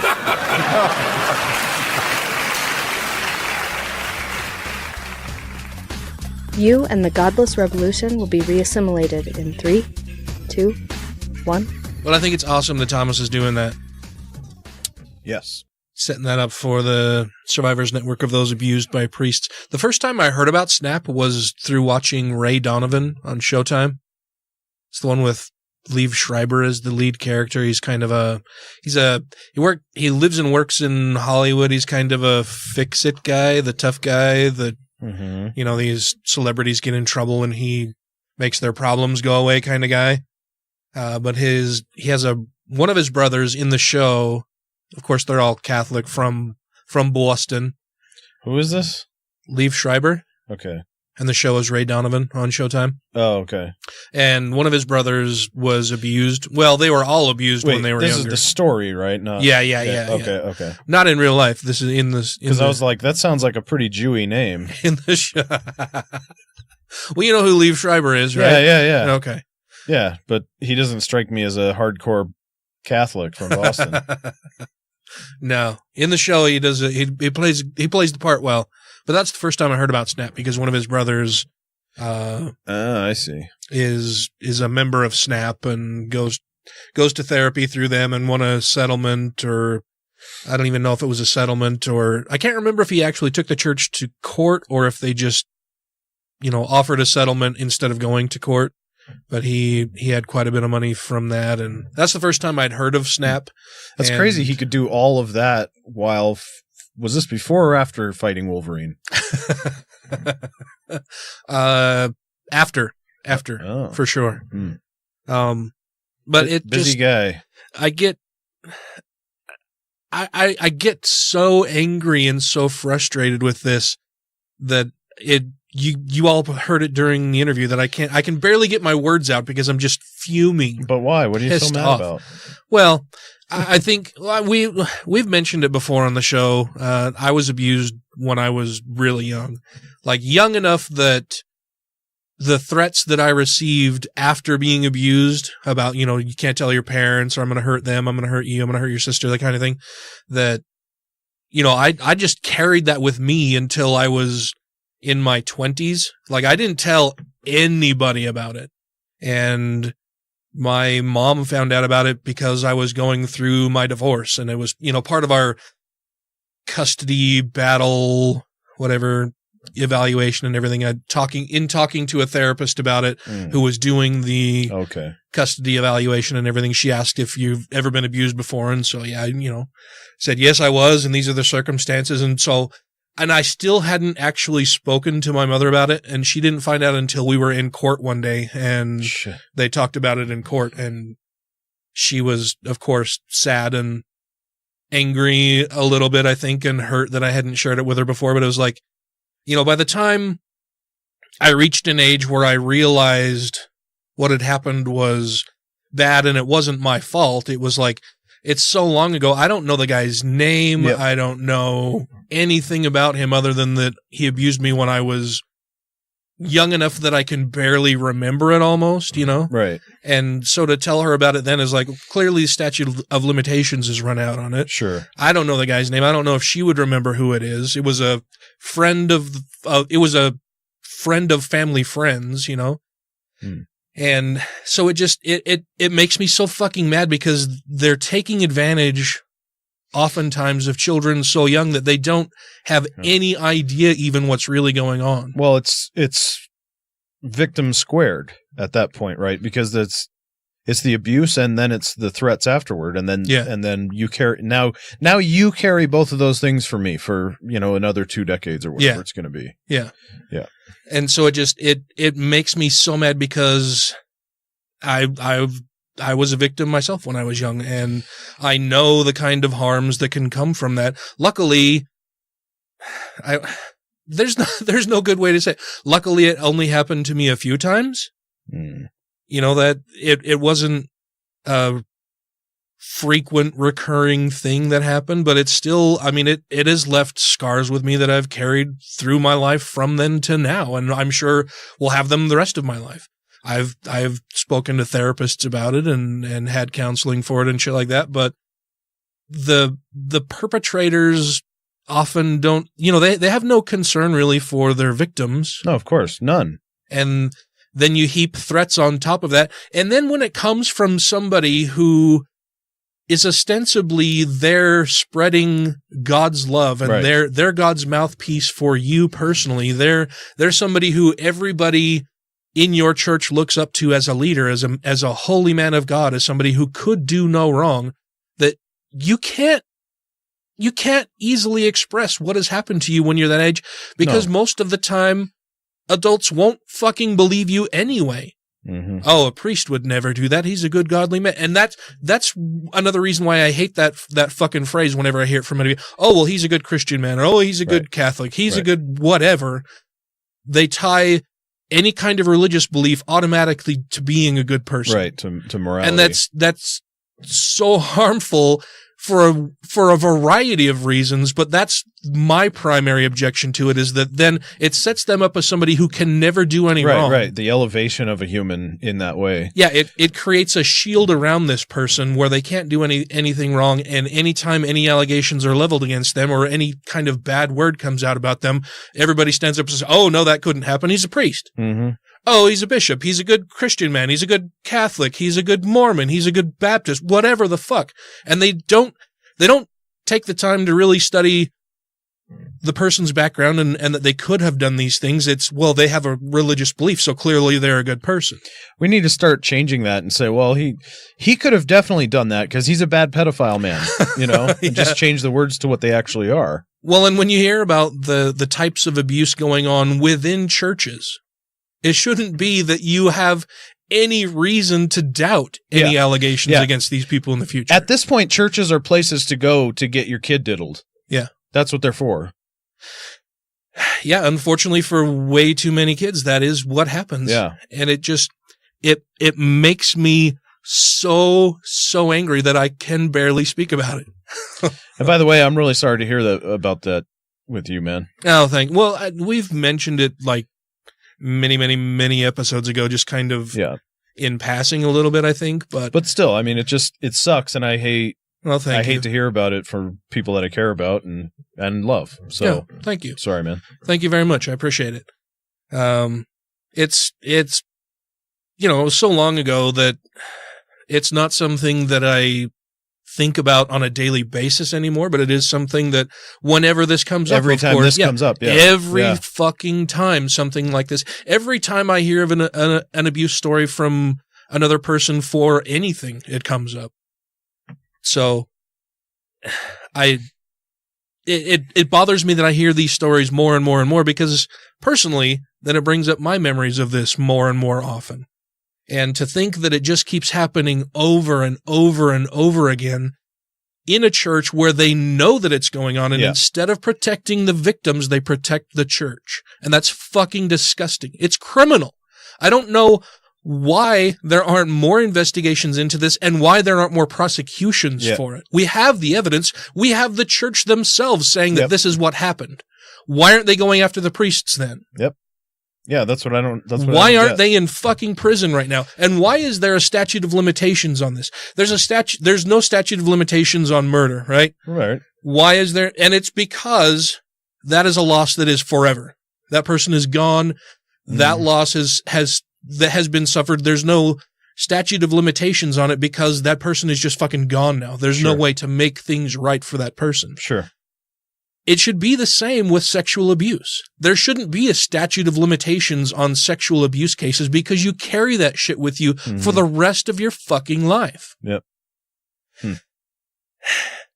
Just makes me very angry. And on the heels of that, we find out that the Catholic Diocese here in Utah, as I mentioned to Thomas during our interview, this was published in the Salt Lake Tribune just yesterday. It says, in the past 3 decades, the Catholic Diocese of Salt Lake City has received credible allegations of sexual abuse involving 16 priests. 2 of those allegations were received just this year, with one case revealed publicly for the first time Thursday in a letter to Catholics from Bishop Oscar A. Solis.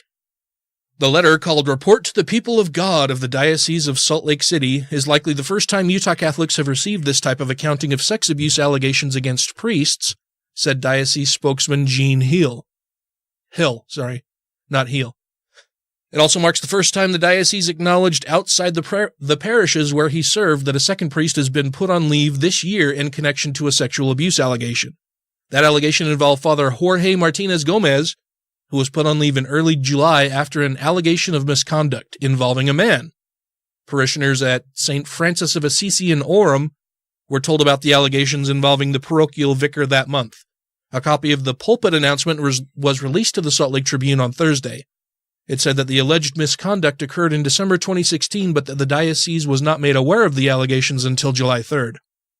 Martinez Gomez was placed on leave that same day, according to the announcement, and the incident was reported to police officials. Last month, the diocese announced that Father David R. Gaita, who was serving as pastor at St. Peter Parish in American Fork, was placed on leave while the State Division of Child and Family Services, police, and the diocese investigate allegations of sexual misconduct involving at least 2 minors.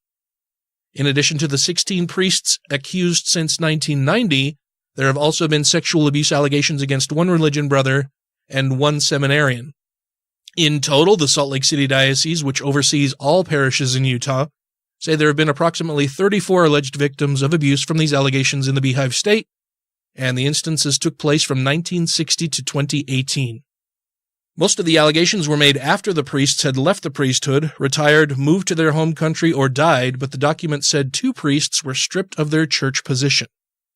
In 2004, then Utah Bishop George H. Niederauer said in a statement that from 1950 until 2002, there were 18 credible allegations of sexual abuse against 13 priests in the Diocese of Salt Lake City.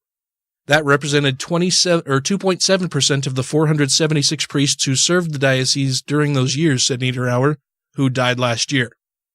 Solis wrote in Thursday's letter, which will be published in the Intermountain Catholic newspaper, that the Global Catholic Church has been embroiled in a very shocking, painful, shameful sexual scandal that has brought anger, pain, and doubt to members. On behalf of all my brother priests and myself, I beg your forgiveness for the offending clergyman's sins and failings, he wrote. I assure you of our sincere efforts in providing a safe place for our children. The bishop asked Utah's 300,000-plus Catholics to pray for the victims and their families to find healing, justice, and peace, and to pray for priests so they may continue to strive to be true shepherds of Christ dedicated in caring for their flock.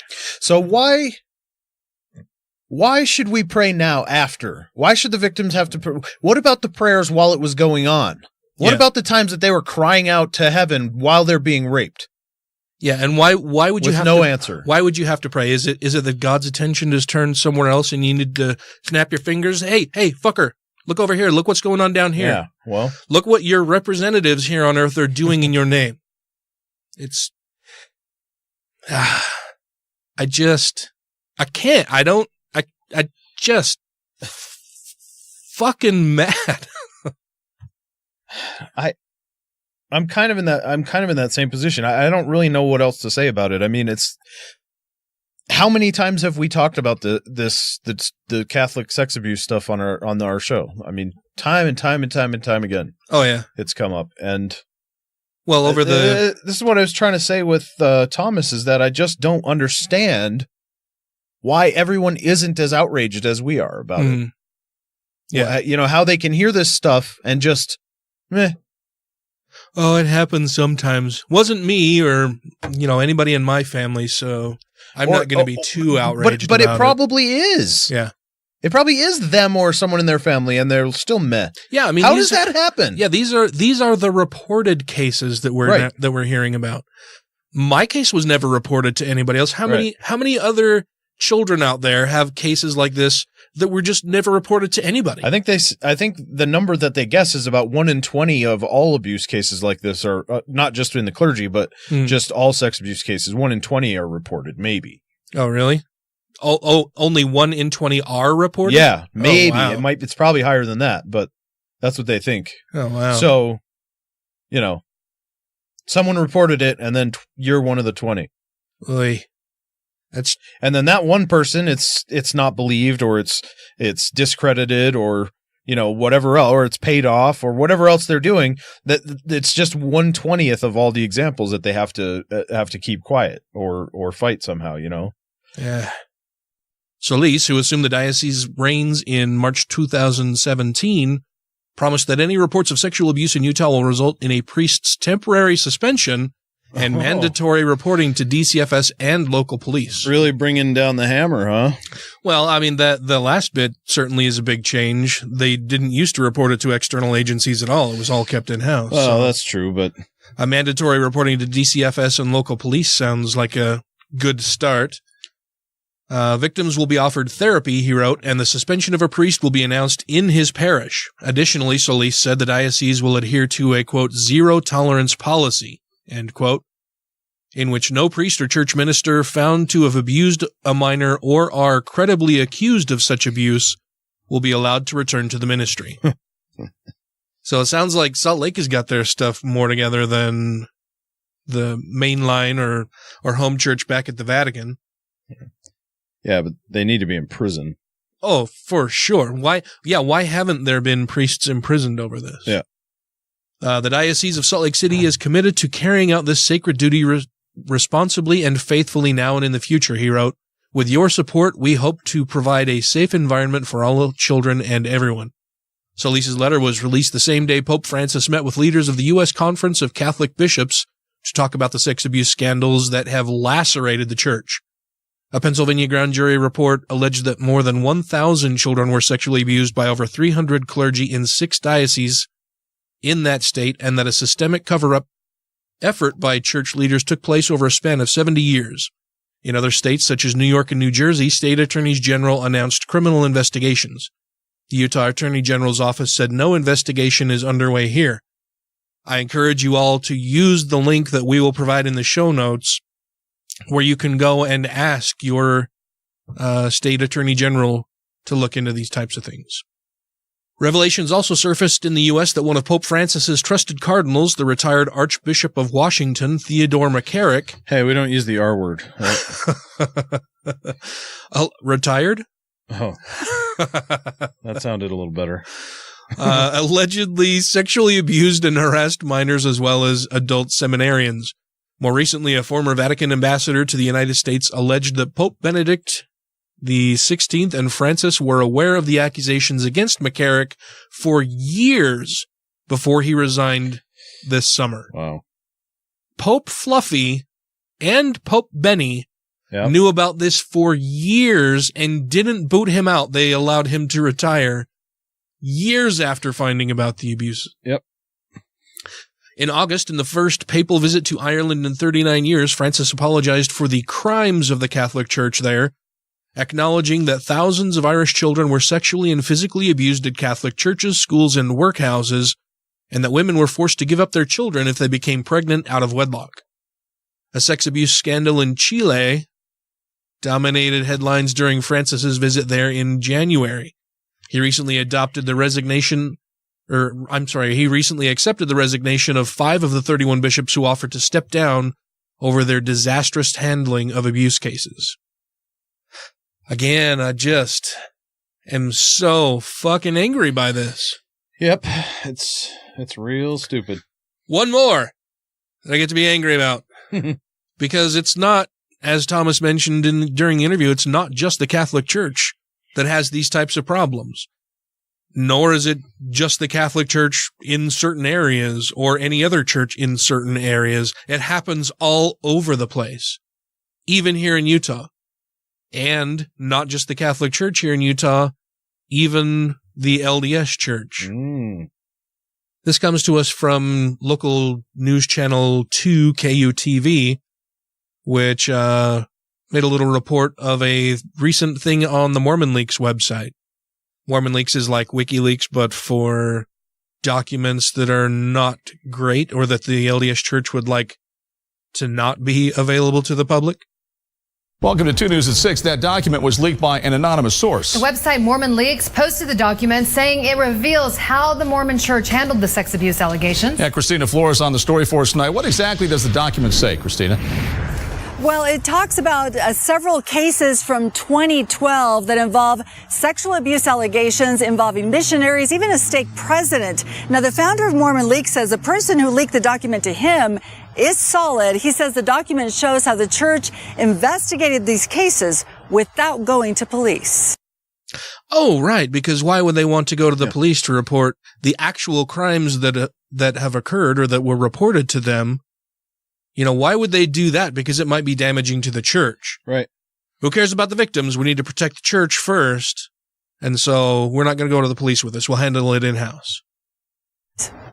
It seems to show that the church's main concern here is the image and sort of the after effects of this abuse, as opposed to their focus being on the victims. Ryan McKnight, founder of the website MormonLeaks, says the once confidential document titled Special Investigations and Projects was created by Mormon Church lawyers at the law firm Kirton McConkie, but leaked by a person who wants to stay anonymous. This person's credibility, in my judgment, is above reproach. The document gives a summary of the allegations and resolutions. In one case, a stake president is accused of sexually touching a young girl. The resolution says the stake president denies the allegations and is, quote, mystified. We will stay close to this one, the document reads. 2 cases involve missionaries sexually abusing young children. One of those missionaries confessed. Another case involves a missionary kissing and sexting a 15-year-old girl. The document says, quote, the missionary department is reluctant to send this elder home, where he may face prosecution for a felony. I think that we don't want to send him home because he might face prosecution for a felony, so we'll leave him in the mission field where he's been molesting people. Yep. Fuck me. That, along with the other cases, it shows that they are not always calling law enforcement first. McKnight says he doesn't know how the Mormon Church handles sexual assault allegations now, but he says a call to police should always be first. In my book, the only conversations that should be going on here is, what are we doing for the victim? The perpetrator is being handled by the police. Yeah, you should be more concerned with the victim. Yep. That's what the church should be focusing on. The person who has done it, he's absolutely right there. The person who has done it should be the focus of the police, not the church. Right. Now, McKnight says that after he got that document, he contacted the law firm to confirm the authenticity of the document. They responded to him only by saying that he should black out the names of the victims before posting the document. Now, we called the law firm twice today, didn't hear back from them. We also called the LDS Church, did not get a response from them either. Mark and Shauna, back to you. Mark and Shauna, back to you. And that's the end of it. Yeah. I'm just beside myself. It's heartbreaking. It's angering very, very much. Yep. And so I think, we should all do the best we can to help the surviving people that have been abused by various religions and clergy members within those religions, family members, and help donate to this fundraiser for SNAP set up by Thomas and crew. I will be sure that we provide links to all of that stuff in the show notes. Let's talk about some different shit now, shall we? Sure. Hey, gang, this is Jack Materko from For Infernal Use Only and the Naked Diner podcast, and you are listening to the Godless Rebelution. I came back and I said, what is going on? What's the big deal? So I got a transcript. I reviewed it. I actually went out and reviewed a clip of an answer that I gave. And I realized that there is a need for some clarification. It should have been obvious. I thought it would be obvious, but I would like to clarify just in case it wasn't. In a key sentence in my remarks, I said the word would instead of wouldn't.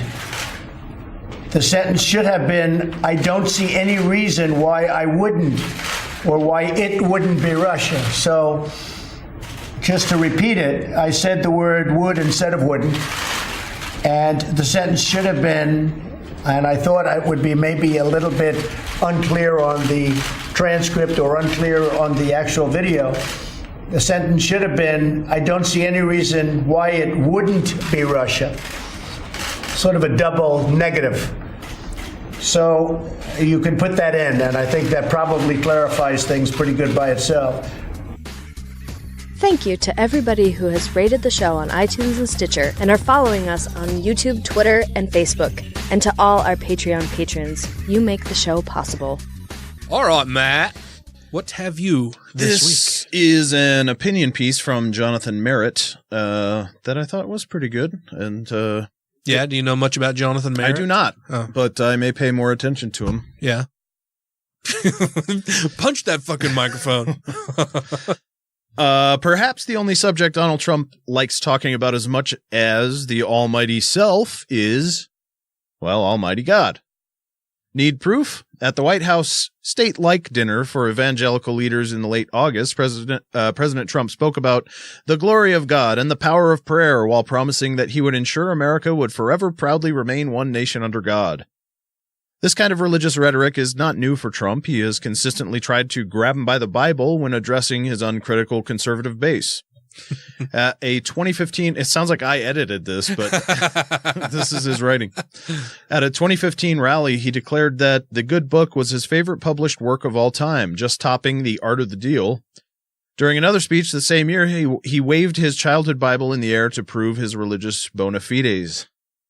Trump has even indicated that God probably had a hand in the election, noting that such a victory would require major help from God, and we got it.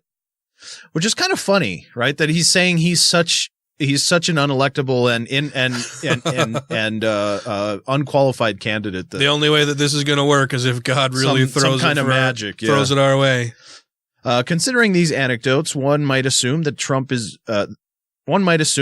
using the presidential mega microphone to speak about faith might help revive God talk among the masses.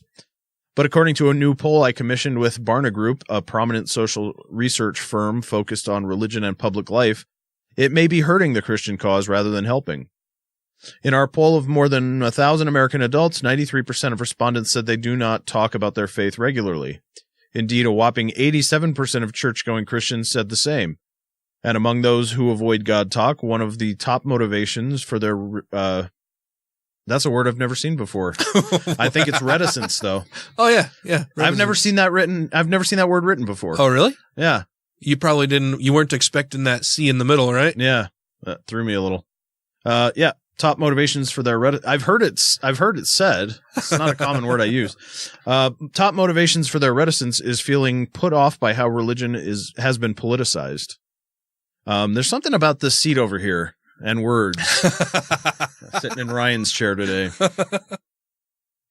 From sea to shining sea, spiritual conversations are now an endangered species. Well, that's not true. And when politicians like Trump co-opt religious language for political ends, it accelerates the demise of sacred speech. I get tired of that. Them saying that their religious rights are a fucking protected species. Really? That's such fucking uncritical nonsense. Yeah. I know. The proliferation of social media combined with a 24/7 news cycle of this era amplifies every word a politician speaks. So when a politician like Trump appropriates God talk, it ripples out into the broader culture like never before. Unlike those who have occupied the Oval Office in years past, the thrice-married foul-mouthed Trump has also added the added disadvantage of not being believably religious. The president has clearly taken a crash course in Christian rhetoric, but the lack of depth shows up in his public speeches. But despite this data, you shouldn't expect Donald Trump to cut out the God talk anytime soon. He needs religious voters' support, and religious language is a deft tool for signaling that he has their back. When the conservative faithful hear their commander-in-chief talking in such a way, it makes them feel like the culture wars are finally tilting in their direction. But as it turns out, the opposite is true. The president's public religiosity is actually contributing to to the cultural secularism that his faithful supporters assume he's helping beat back. Well, yeah, because people who actually know much about their faith and atheists look at what he's doing and can instantly see that he's a disingenuous fraud. Yep. He doesn't believe any of the religious bullshit that he spews. No. And it's because and you can tell because it is at such a shallow depth. Anything that he says, it's Bible, Jesus, God, prayers. It's faith. a total shell. Yeah. Yeah. Completely. Yeah, where he doesn't, he can't name his favorite verse in the Bible, right. or I would guess that he could maybe only name one or two actual books in the Bible. Well, one of them was 2 Corinthians or something, right? Didn't he get hammered for that? Yeah. Which the funny thing about that is that I believe, and maybe the Skeppy chappies can correct me on it, but I believe that's the way they do it in England. I think they do say 2 Thessalonians or 2 Kings. Yeah, I think it is a regional thing. Yeah, I mean, so in that way, and his mom is from Scotland. Yeah. So he may have been raised, the only time hearing it would be like 2 Kings or 2 It's not that, because he's not going to hear it anywhere else, right? Because he doesn't go to church. He wasn't a regular attender of any church. So that's what that shows. But the funny thing was that you have all these religious folks even making fun of him for that, and yet they don't even realize that that's an acceptable pronunciation outside of the United States. Well, why would we expect them to know anything else in the United States? But anyway, I didn't take that one too seriously when he said it that way. I thought that's not that big of a deal. Yeah. That didn't really show anything. That didn't really bother me either, but it became clear very, very quickly that he has no real knowledge of what's in the Bible or of any specific religious teaching. He has this vague sense of what Christians are and do and how they act and the type of cheap throwaway rhetoric that they use all the time. Right. And he just parrots that. What else you got for us? This is an older, well, do we want to do that one? I always do this. I like older things. Maybe it has something to do with me being older. Yeah? Yeah. Okay, so when was this? This is July. Back in July. Oh God, in the age of the internet and 24 news hour cycle, that's ancient, right? Yeah. Volunteer groups from several U.S. states were stranded in Haiti Sunday, July 8th. After violent protests over fuel prices canceled flights and made roads unsafe. Church groups in Southern Carolina, and why did I say Southern? I saw South and I saw South Carolina and I said Southern Carolina. Church groups. Do we have any listeners in Haiti? Oh, you know what? I haven't checked our map lately. We might. I don't know if I've ever checked Haiti. We should. Yeah, we'll check the stats and shit at the end of the show because I don't know. I haven't looked at it for a long time now. Well, if we do, this will be fun. Sak pase neg mwe. Mwe pale creo, mwe pa pale creo bien parce que mwe blanc. They'll think that's fucking hilarious. Okay. Church groups in South Carolina, Florida, Georgia, and Alabama. Fuck everybody else, right? Yeah. That's something, that's a little special taste Well, we're talking for you, about Haiti. I speak English all the time on this show for everybody else.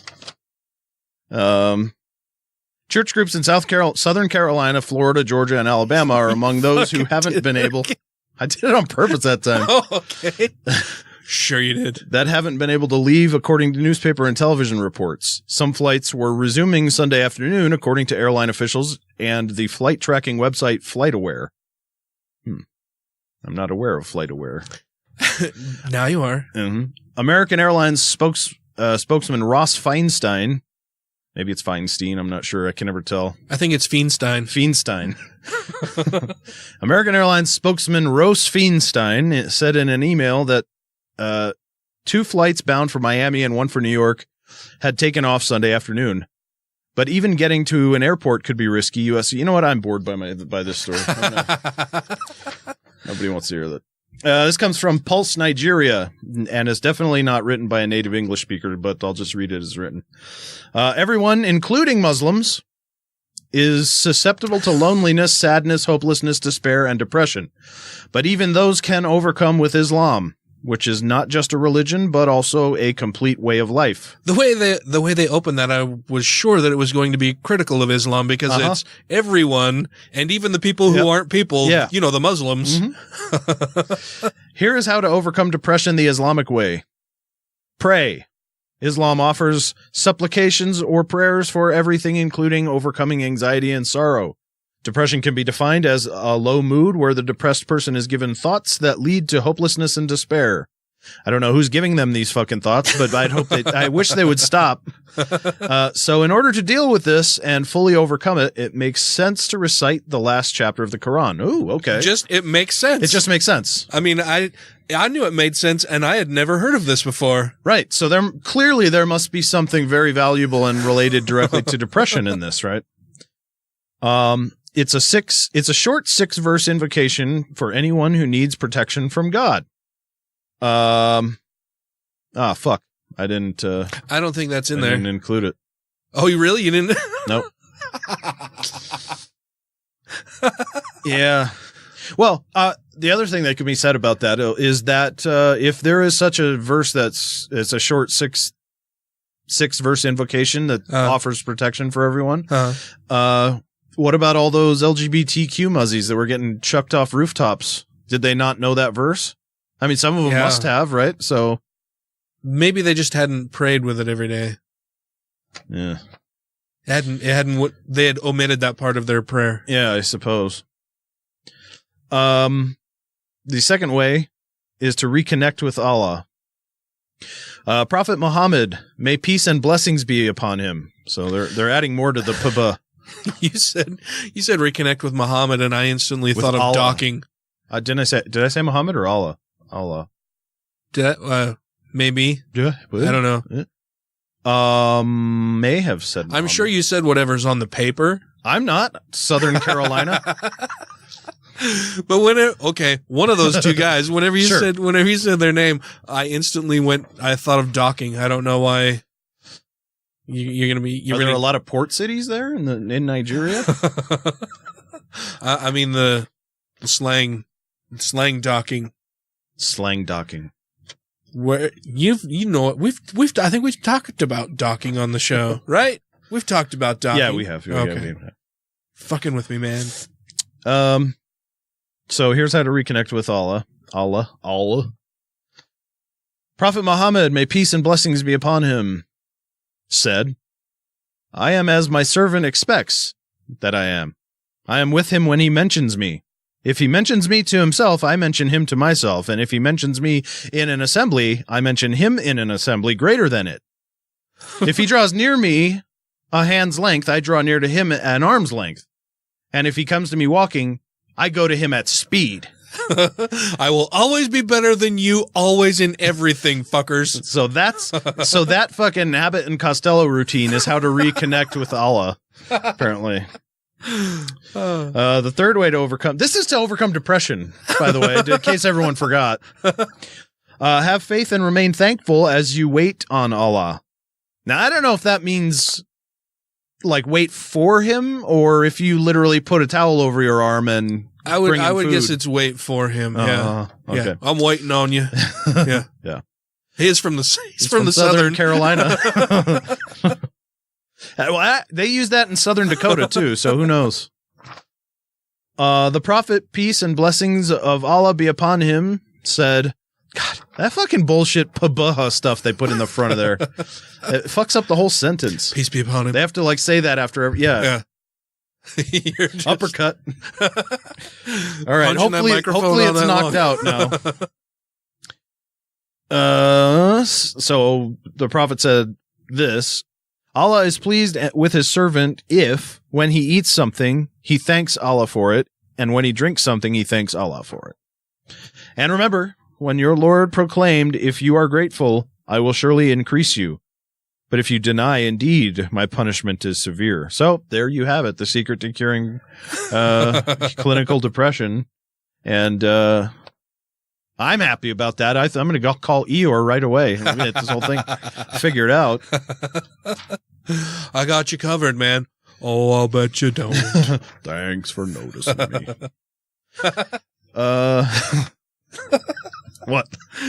That was a good Eeyore. Oh. Thanks for noticing me. This comes from Harriet Sherwood at The Guardian, which I think, I'm not sure if, I don't know if that's a conservative or more liberal.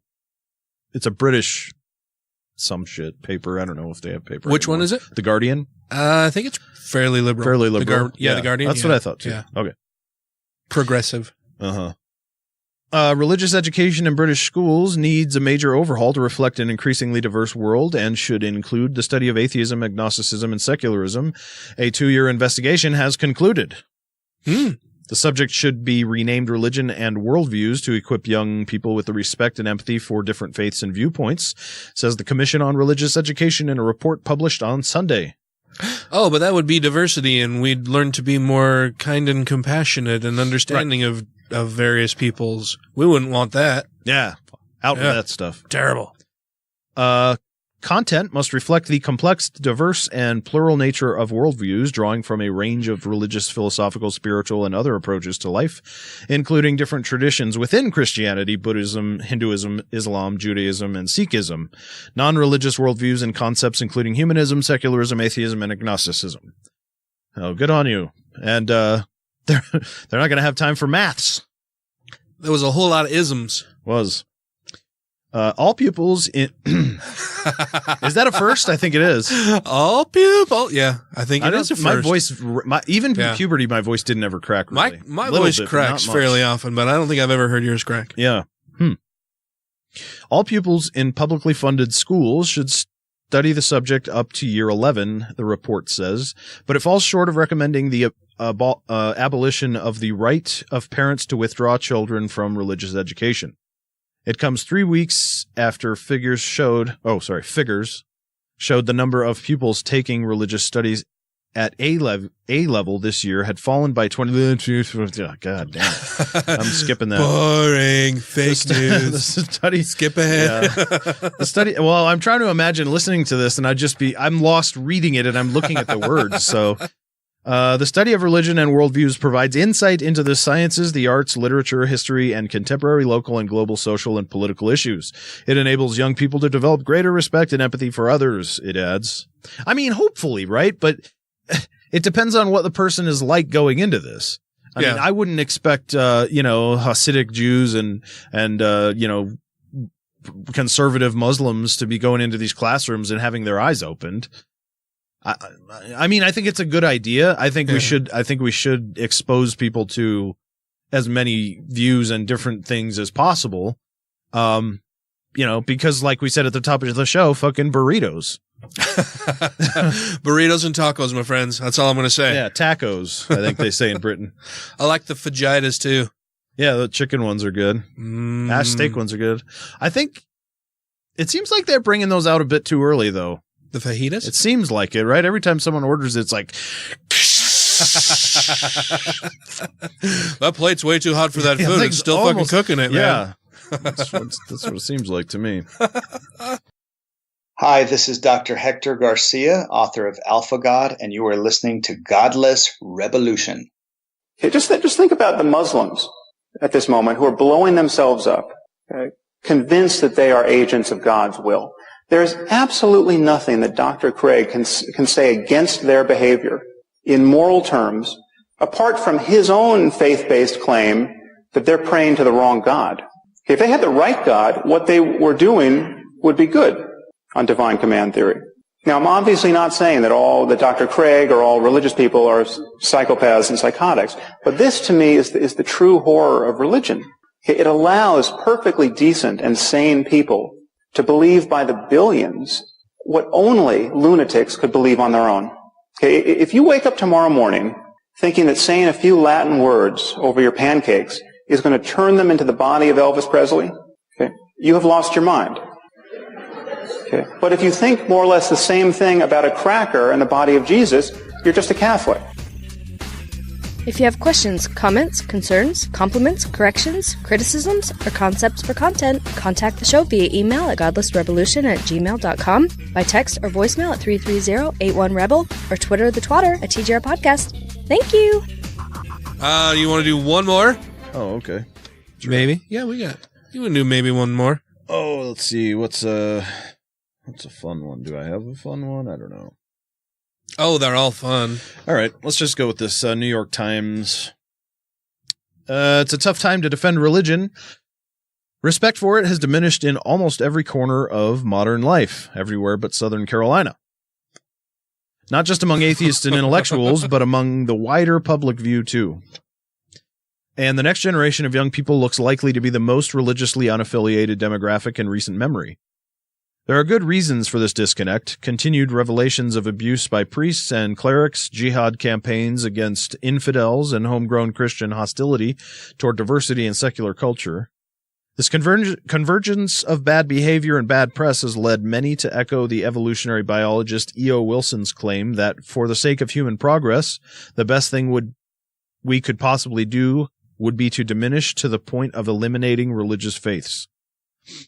Despite the very real problems with religion and my own historical skepticism toward it, I don't subscribe to that view. I would like to argue here, in fact, that we still need religion. Perhaps a story is a good way to begin. One day, after pompously lecturing a class of undergraduates about the incoherence of monotheism, it is incoherent, you dumb fuck. I was approached by a shy student. He nervously stuttered through a heartbreaking story, one that slowly unraveled my own convictions and assumptions about religion. This sounds like one of those God's Not Dead sort of beginnings. This Marine taught this atheist a real lesson. Exactly. 5 years ago, he explained, his older teenage brother had been brutally stabbed to death, viciously attacked and mutilated by a perpetrator who was never caught. My student, his mother, and his sister were shattered. His mother suffered a mental breakdown soon afterward and would have been institutionalized if not for the fact that she expected to see her slain son again, to be reunited with him in the afterlife, where she was certain his body would be made whole. These bolstering beliefs, along with the church rituals she engaged in after her son's murder, dragged her back from the brink of debilitating sorrow and gave her the strength to continue raising her other two children, my student and his sister. Yeah, we should just tell people comfortable lies and have them, but it doesn't matter if they're in touch with reality or not, as long as they're comfortable and feel good about the terrible things that have happened in their life. It doesn't really matter. And this situation is exactly why religion was invented in the first place. Somebody had something like this happen. Maybe, they were taken by a cave lion or a woolly rhino gored them to death or something, and then somebody was so distraught that they were completely dysfunctional, and the other people in the tribe had to say, "Look, it's going to be fine." Well, how do you know? Yeah, what's that movie with Ricky Gervais? Oh, The Invention of Lying. Yeah, The Invention of Lying. Yeah. Exactly. Just like and somebody just made it up. And it wasn't all complex and elaborate. They just, you'll see for sure. I mean, where do you think his fucking essence goes or whatever?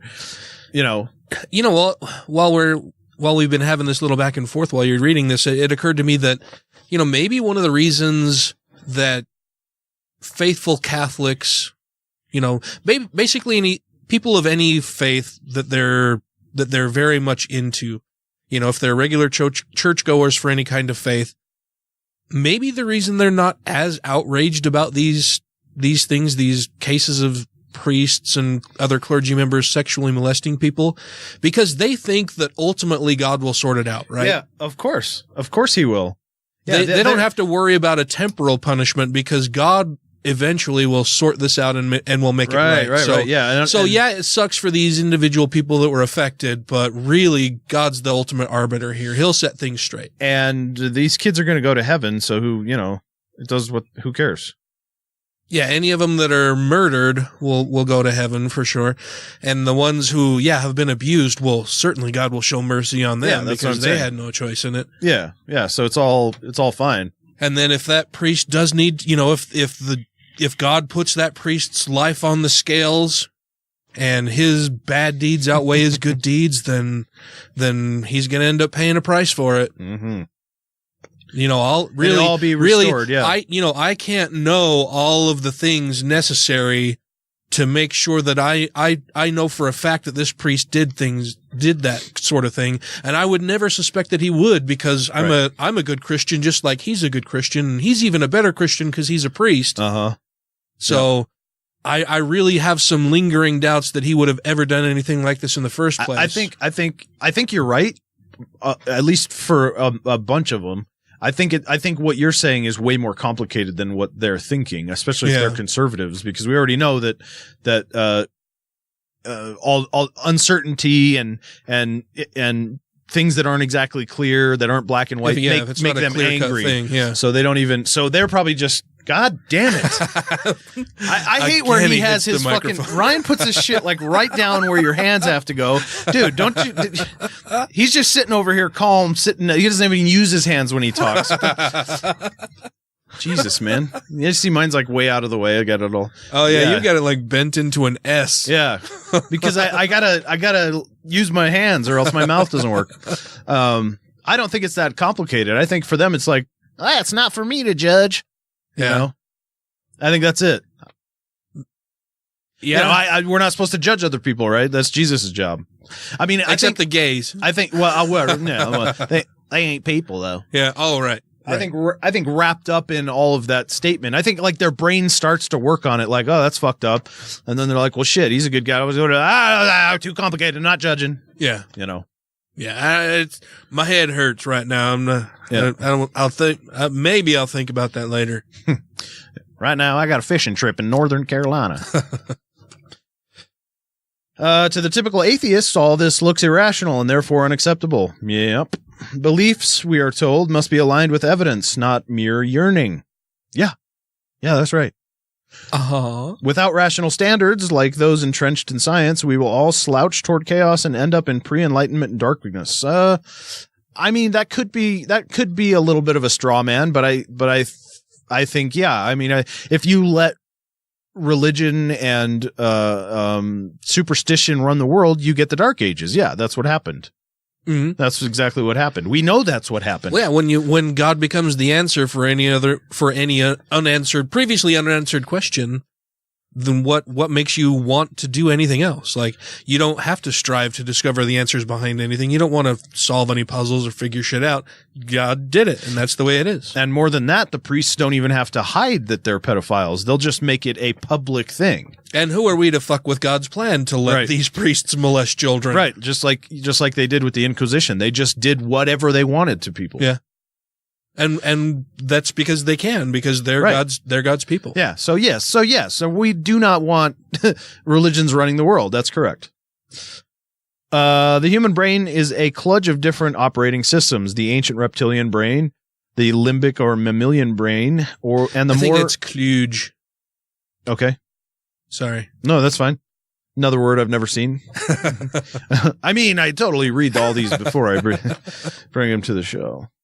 I do read most of them. And the more recently evolved neocortex. Is that right? That sounds good. Thanks. Religion irritates the rational brain because it trades in magic thinking and no proof, but it nourishes the emotional brain because it calms fears, answers to yearnings, and strengthens feelings of loyalty. But what if it doesn't? What if you just have a magical, loving brain? Yeah. What if other people aren't satisfied? What if you tell me, oh yeah, no, don't worry, the fucking happy ghosts will come around and you'll be all chummy again, and you get your body back, every hair, and it'll all be it's fine. That doesn't fucking work for me. Yeah. I know you're lying. So how does that help? Yeah, and you know, there are tons and tons of people out there, you, me, I'm sure most of our listeners there's more than just happy. Yumi. It's one 13-year-old Japanese girl. There's tons and tons of people out there. Yumi. Love you, Yumi. Names one person. But I mean, we all lead healthy, happy, satisfied lives for the most part, right? Yeah. We don't have our religion in order to do that. I don't know about the happy part, but yeah, I'll take the rest of that. Well, I said for the most part. Oh, right.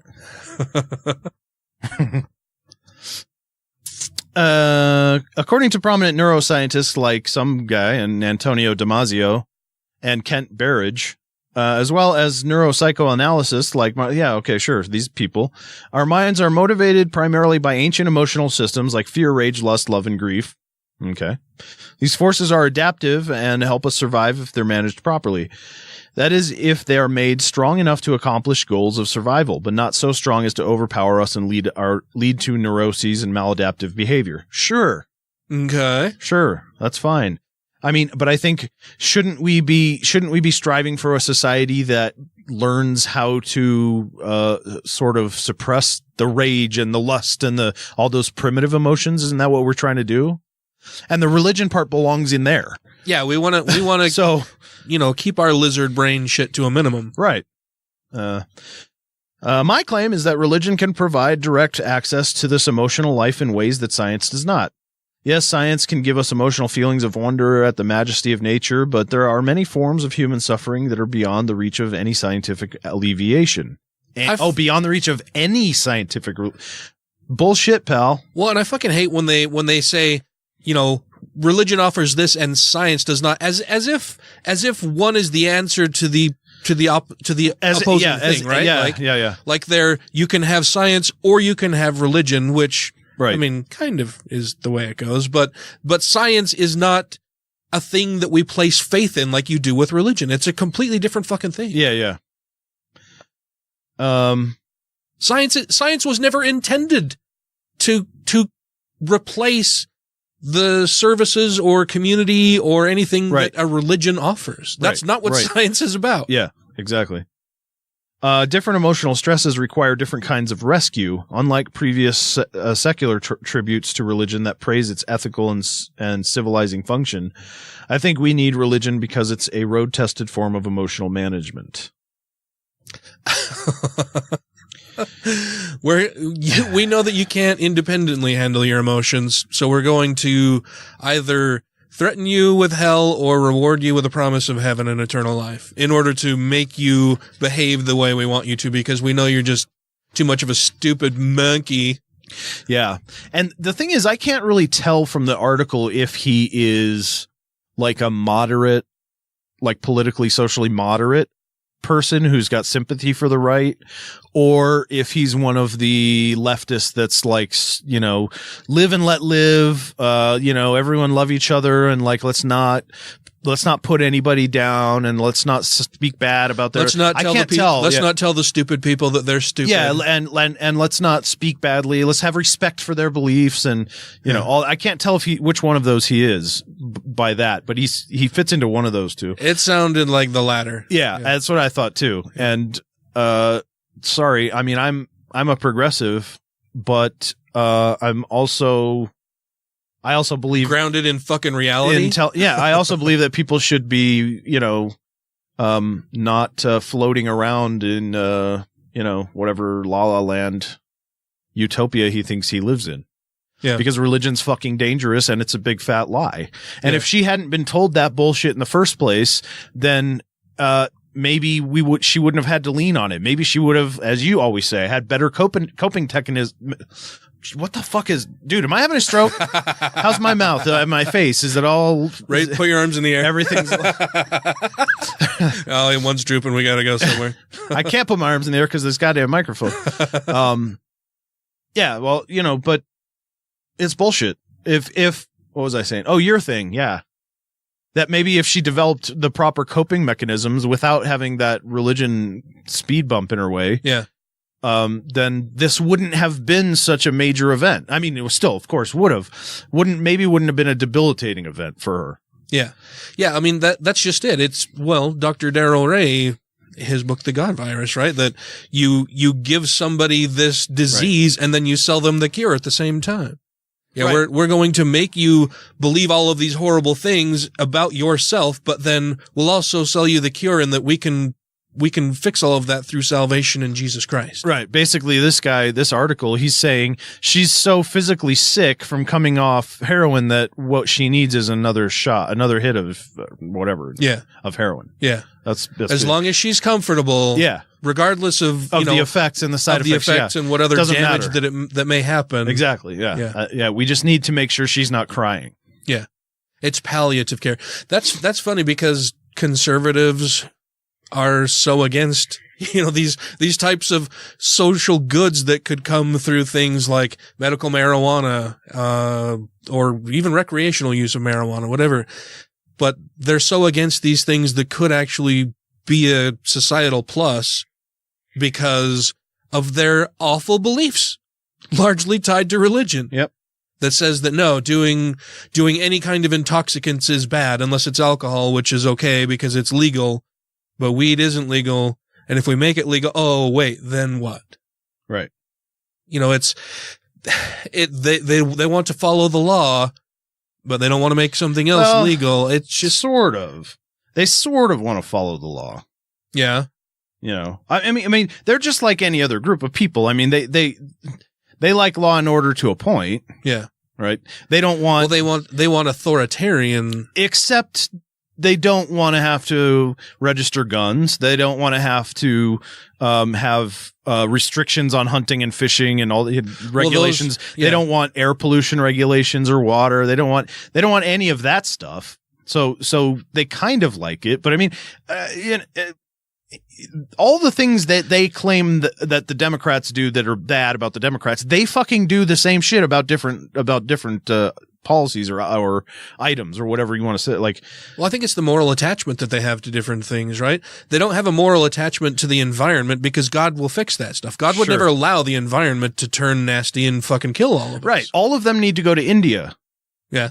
Well, that's the other thing too, is that beyond the whole idea of not having any personal attachment to it, because God would never allow the world to become so poisoned by us that it would kill us all, right? That's why we have rainbows. He's not going to do anything to destroy the planet again and kill everybody on it. He made us that promise, and that's why we have these beautiful rainbows now. But so they don't have any attachment to any of that. It becomes a moral issue to them because they can look at somebody and judge that, though they say that they don't judge people and I'm not going to judge and God does the ultimate judging, whatever. It's people that they don't like that they can turn to and say, well, I'm judging you. It's a moral response to something that somebody else is doing that the religious person themselves doesn't like. And it's because they were brought up in this church that teaches that certain things that people do, whether harmful to nobody else or not, it should become their business because God said that was bad. Right. Or their religious leader said that was bad. They don't have any justification, excuse, or reason for it other than a religious leader somewhere said that this was bad, and so therefore it's bad. Right. Yep. And it's just frustrating. Extremely. So that'll wrap it up for us this evening. Well, thanks for tuning in. Thanks for coming over tonight, and I hope you had fun at your farewell dinner, Ryan. Yeah. And just so you know, when you come back, your shit's going to be all fucked up over here. He's been moving sliders and pushing buttons and twisting knobs. Yeah, you're going to have to fix some shit maybe. I want to make sure that we thank our Patreon supporters before we depart or before we leave, finish, end the show. Terminate it. Mm-hmm. Abort it. Exterminate it. We have a couple new patrons this week. We want to start the list with Mr. Alan Firth. And then we want to move on to New Mania. Christy Kalbach. Gatheist. Larry Wilson. Stephen Andrus. Let Them Eat Covfefe. Too skeptical, chap. Michelle Short. Vanessa. New patron Freethinker215. Thank you. Thank you very much. Utah Outcasts. Janet Uter. Marius Kotbuczkowski. Wes Aaron. Andrew Vodopich. Taylor Grin. Angelica Person. Jeremy Goodson. Brandy Hamrick. Did you say Angelica Good? I said Pearson. Pearson. Is it Pearson? I know I've asked you again. Yeah. Pearson. Okay. Pearson, yeah. Pearson. Angelica Pearson. Angelica Pearson. Jeremy Goodson. Brandy Hamrick. Megan Kennedy. The Falls. Jeff Peterson. And Jesse Pointer. Yay! We know Jesse. He sent us several things. Not just, there's two more. What? Oh, yeah. Savita Kuna. And the Purple Dragon. Thank you. I was just riffing. No, I said and Jesse Pointer. I put like a period on the end of it there, so it really sounded like we were done. So that was my fault. Oh, I see. Well, thank you very much, everybody. Yes. Until next week. Oh, fuck. Crucify Southern Carolina. God damn it. And leave a review to achieve a new fucking microphone thing. This whatever pop filter. Is that what this is? Pop filter? Yeah, it's pop filter. Okay. You're doing double duty. Rate the show 5 times a day toward Angelica Frederiksen. Let's see. Say something for me. Something for me. Damn it. That wasn't it. Okay, say some more things. Test. Fuck. Testing testicles.